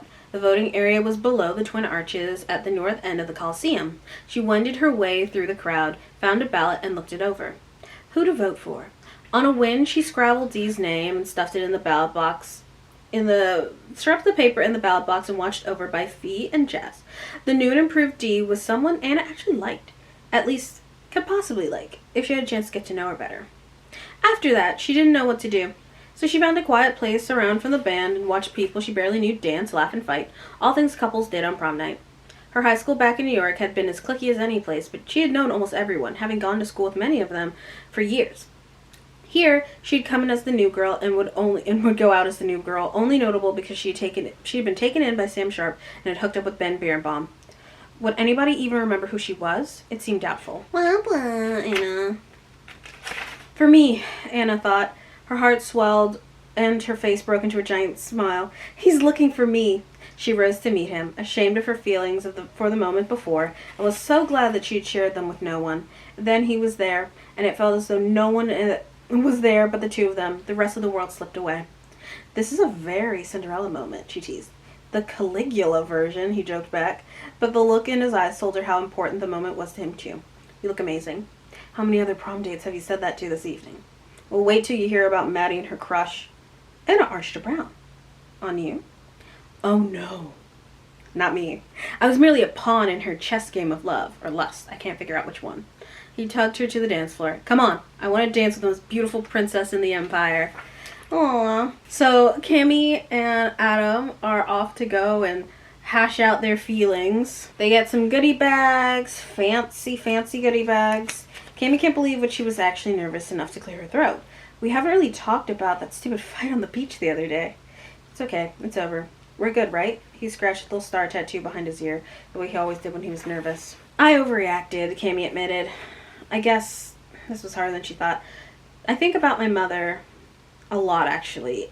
I'm so used to doing in private, inside my head, I guess. With what you said, I kind of felt invaded or something. Adam reached for her hand. I shouldn't have sprung it on you like that, Cam. He scratched the tattoo again. Cammy wondered why. Cam, there's something I need to... Shit. An alarm went off somewhere in the vicinity of her heart. What's wrong? Nothing. Bullshit. What? Adam let go of her hand and got to his feet. Let's go dance. We've only got one senior prom, and it's not that important. It is very important. We can talk later. Adam, you were a terrible actor. Is this about what you were talking about on the beach? My mom? Kind of. Something bad? I don't know. Maybe... Damn. I fucked this up. I just wanted to have the greatest prom night, and I blew it. Let's just go dance. I promise we'll talk later. For a brief moment, Cammy was tempted to go with him, because she sensed that whatever it was, when she heard it, her night, maybe even her life, would not be the same. But she couldn't help herself. Whatever it is, how did you find out? My parents. 8 years of fear, anguish, and uncertainty over her mother's death welled up inside her. You've got information from your parents, and you didn't tell me? Adam edged the tip of his tuck shoes into the earthen floor of the Coliseum. I pretty much hate me right now if it makes you feel any better. Fuck that. I don't care. Just tell me. They go back and forth. They go back to Adam's house to go talk about it. Dee and Jack. The night was calm and clear with so many more stars than in the light-polluted skies of Beverly Hills that Jack could point out the Milky Way. The only discordant thing was how Marshall trailed them like an overzealous bodyguard with a rock star client. You've really been through it, Jack commented. Yeah, but it was worth it. I feel lucky and grateful now. Lots of people helped me, and my true friends stayed. My friends all the time. I was weird. Like, when you're different, usually people will just turn away. Damn. Dee was really saying, what she was really saying hit home with Jack. People turned away from his sister Margie, practically shunned her all the time. I think I know what you're going through, he murmured. Really? How? There was something about Dee's forthrightness that made Jack want to be up front. He started telling a story he rarely told, the story of his sister, and didn't finish until 15 minutes later when they found seats on the beach by the entrance to the bathhouse. All the while, Dee listened intently. Meanwhile, Marshall had the discretion to stay out of earshot, if not in sideline. When Jack finished, Dee's gaze was steady. She's so lucky to have you as your brother, Dee declared.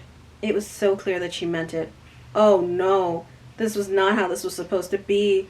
Blind dates sucked, and when it turned out that Cammy had been telling the truth, that Dee was quite the cute little package, he'd been pleasantly surprised and had immediately considered possibly bagging a rich Beverly Hills girl. Dee was older than Maddie after all, more worldly, he figured. Why not give it a go? The problem was that the more time Jack spent with Dee, the more he found himself liking her. She was nice, sweet, certainly smart enough, and had a childlike enthusiasm for life. Her honesty was both disconcerting and damned attractive. As the evening progressed, he found himself genuinely caring about Dee. Worse than that, he felt protective. Protective had not been in the game plan at all. Girl, you met her like 40 minutes ago. Chill. Oh, to be 19 again. So we returned back with Sam and Parker, and where I think Jack asked Parker to get Dee to get rid of help get rid of Marshall. So there's some telephone happening saying where she went, and that means that those two get to go and go be freaky together elsewhere. With the caveat that Jack decides that he likes Parker. Jack studied Parker carefully. You're a professional actor, right? Yeah. I'm thinking of shooting a quick pilot for my idea, so I can show my boss what I've got in mind. The suits are lazy. They don't read. They like to see it on the screen. Maybe I'll call you about it. Interested? Parker's definitely came so fast that Jack upped the blonde boy's ambition quota to the top quintile. Quintile. Jack checked his watch again. 1 minute when he said he'd meet Dee. Gotta hustle. He clapped his potential employee on the back. Glad to meet you, man. Same here. So, relationships are being built, I guess. So Sam is having herself a freak out about what she imagines Eduardo is fucking while she's gone, while she's not there. A fake blonde girl with hair down to the ass named Pilar.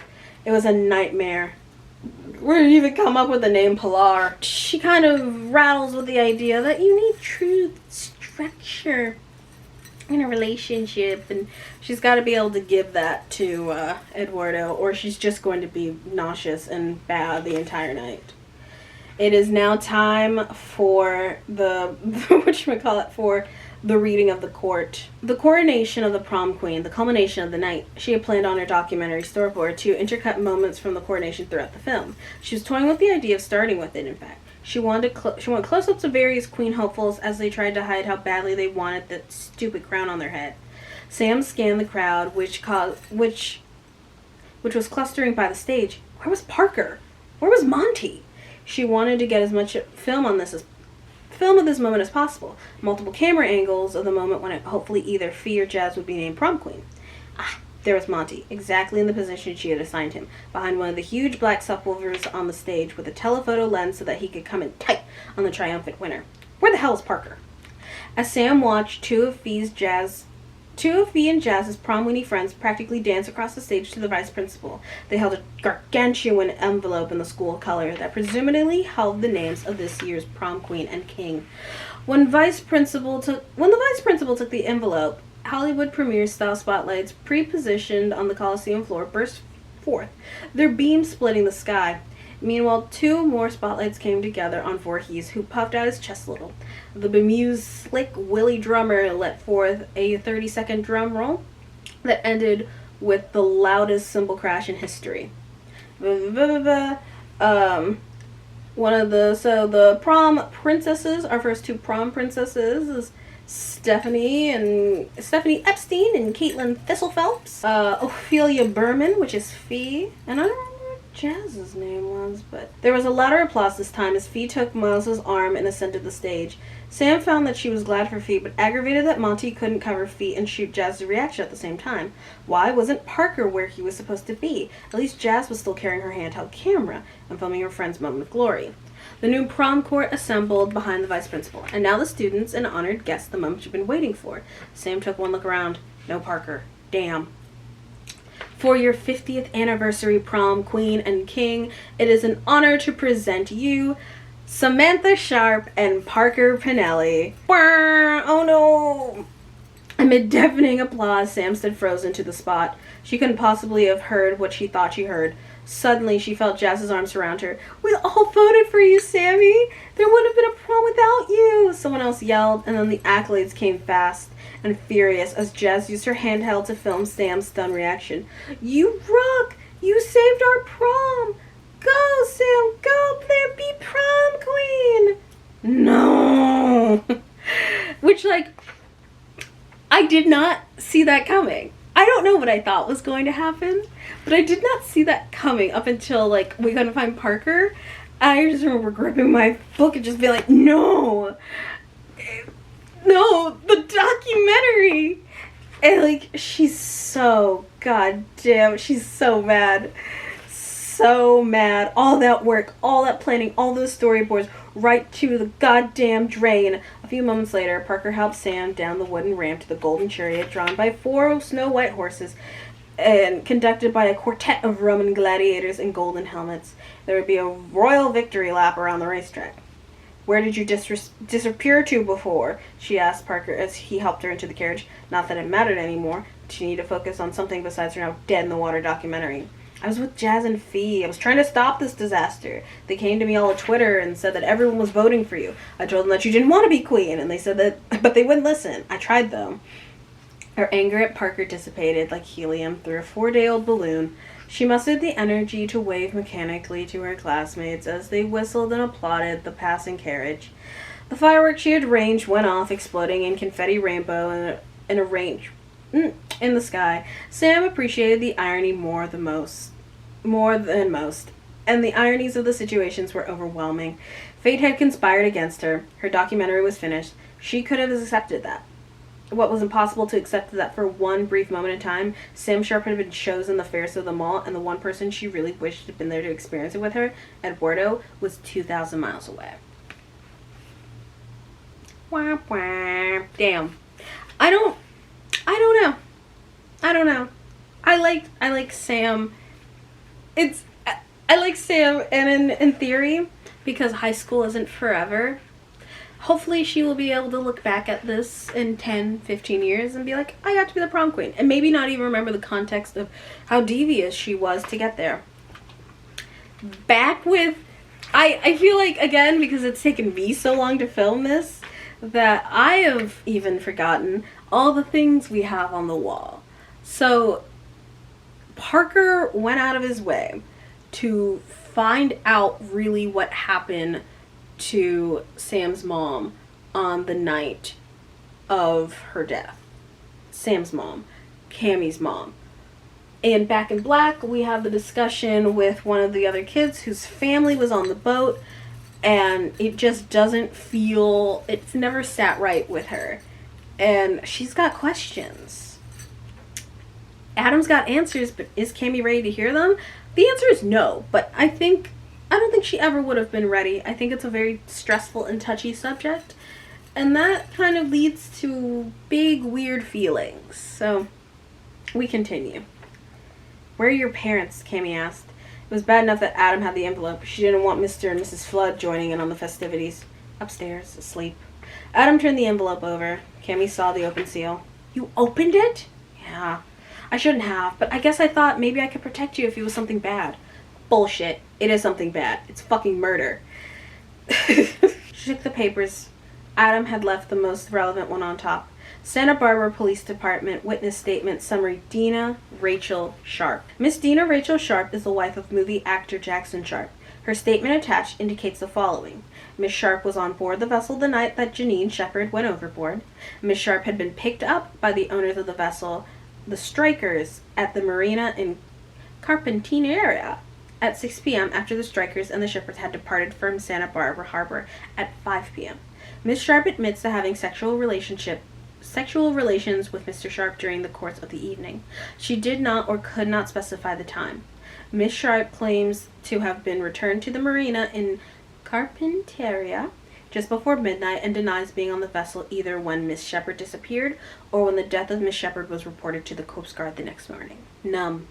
Nothing. Cammie felt nothing as a sheath of papers slid to the celery green area rug. Adam retrieved them and stuck them back into the envelope. "You okay?" "My father was screwing Sam's mother," Cammie muttered. The truth didn't feel real until she said it aloud. "My father was screwing Sam's mother. She was on the boat that night. No one told me about this." "It doesn't mean anyone committed a crime," Adam pointed out. He scratched a tattoo behind his ear and started to put an arm around her, then stopped and just stared straight ahead. "This was awful." "Thanks a lot," she told Adam, her voice bitter. "You've made my prom a night to remember." He held up his palm. If I could do it over, I would.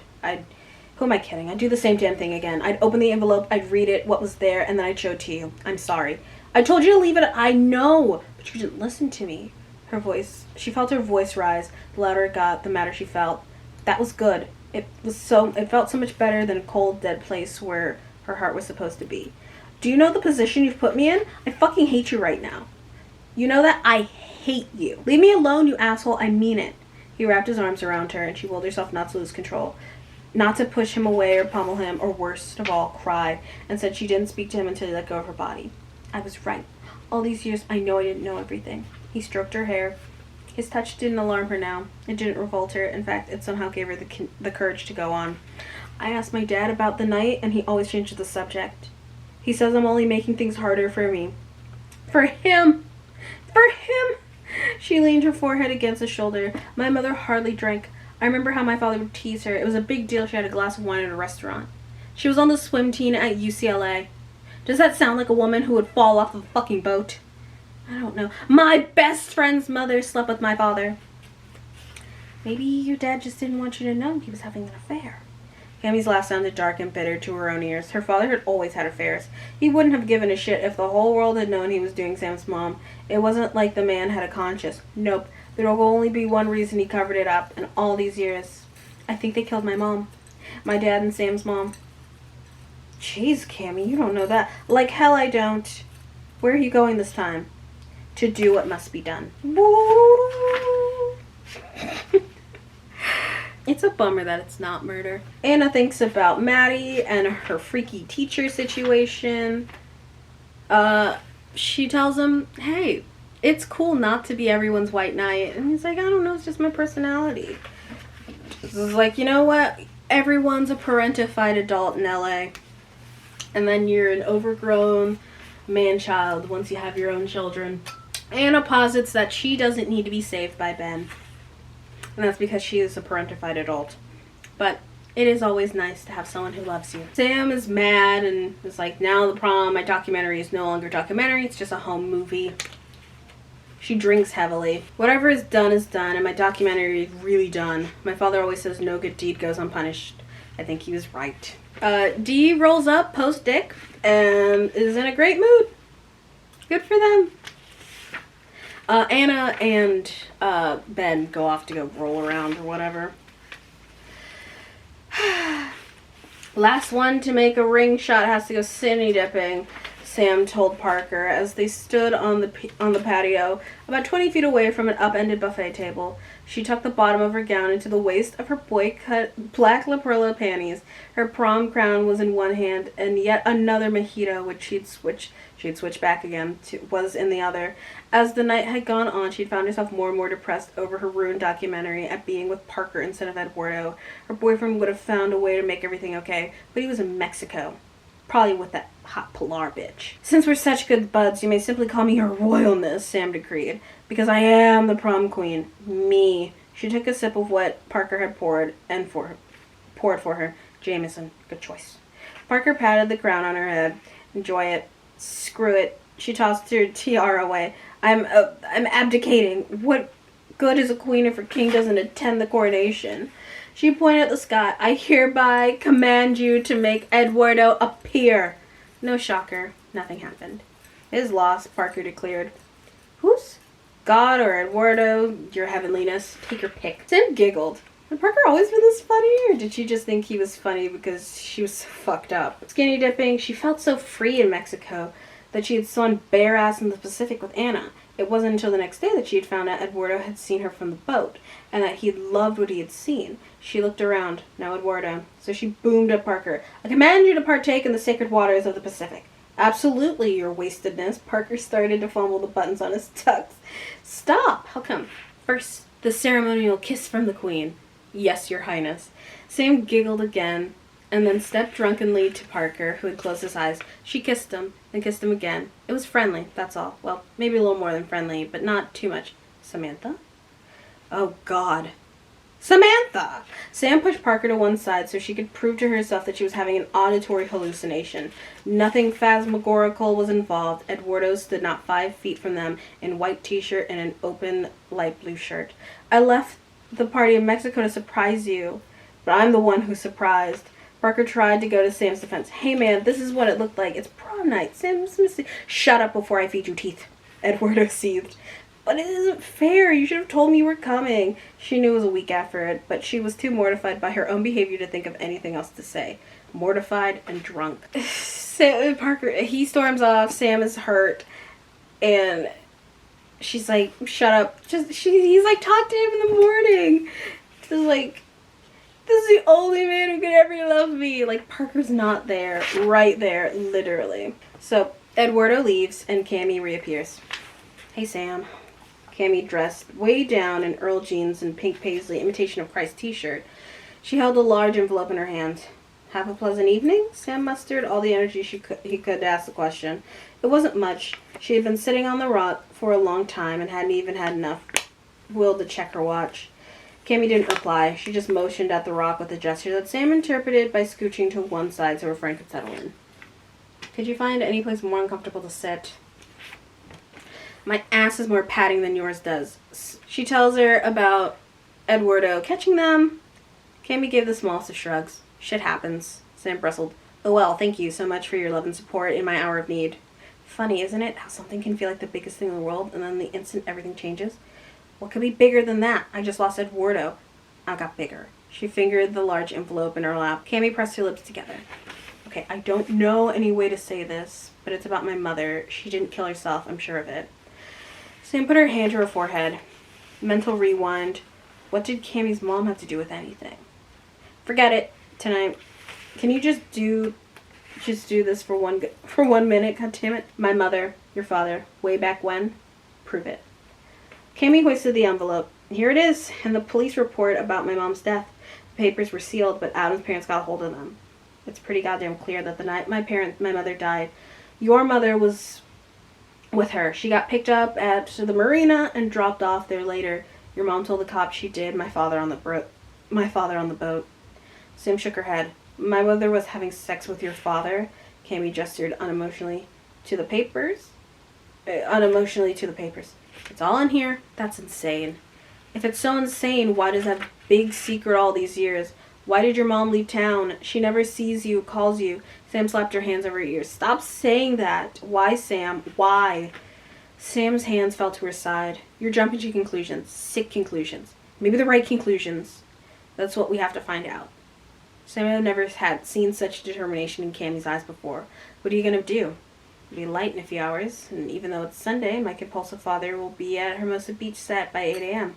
I'll be waiting for him with this.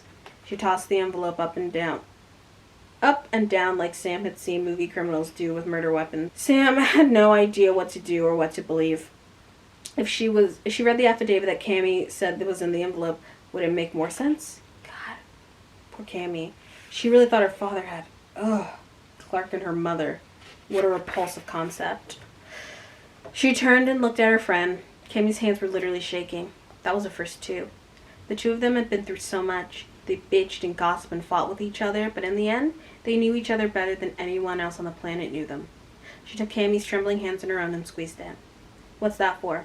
Her oldest friend asked, her eyes looking out into the dark abyss of the Pacific. When your father shows up, we'll both be waiting for him.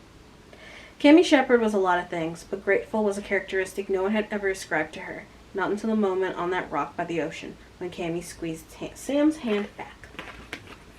Woof! Okay, so, I like, it's, again, from, like, here forward, I start, like, liking the series again. I like the prom setup. It makes the most sense. I love the idea of Sam being like, we're just too good to be prom queen. One of them bitches was gonna be prom queen. And of course it had to be Sam. Like Sam, I love, even when she's losing, I love her. I like how throughout the books the losses don't shake her as hard.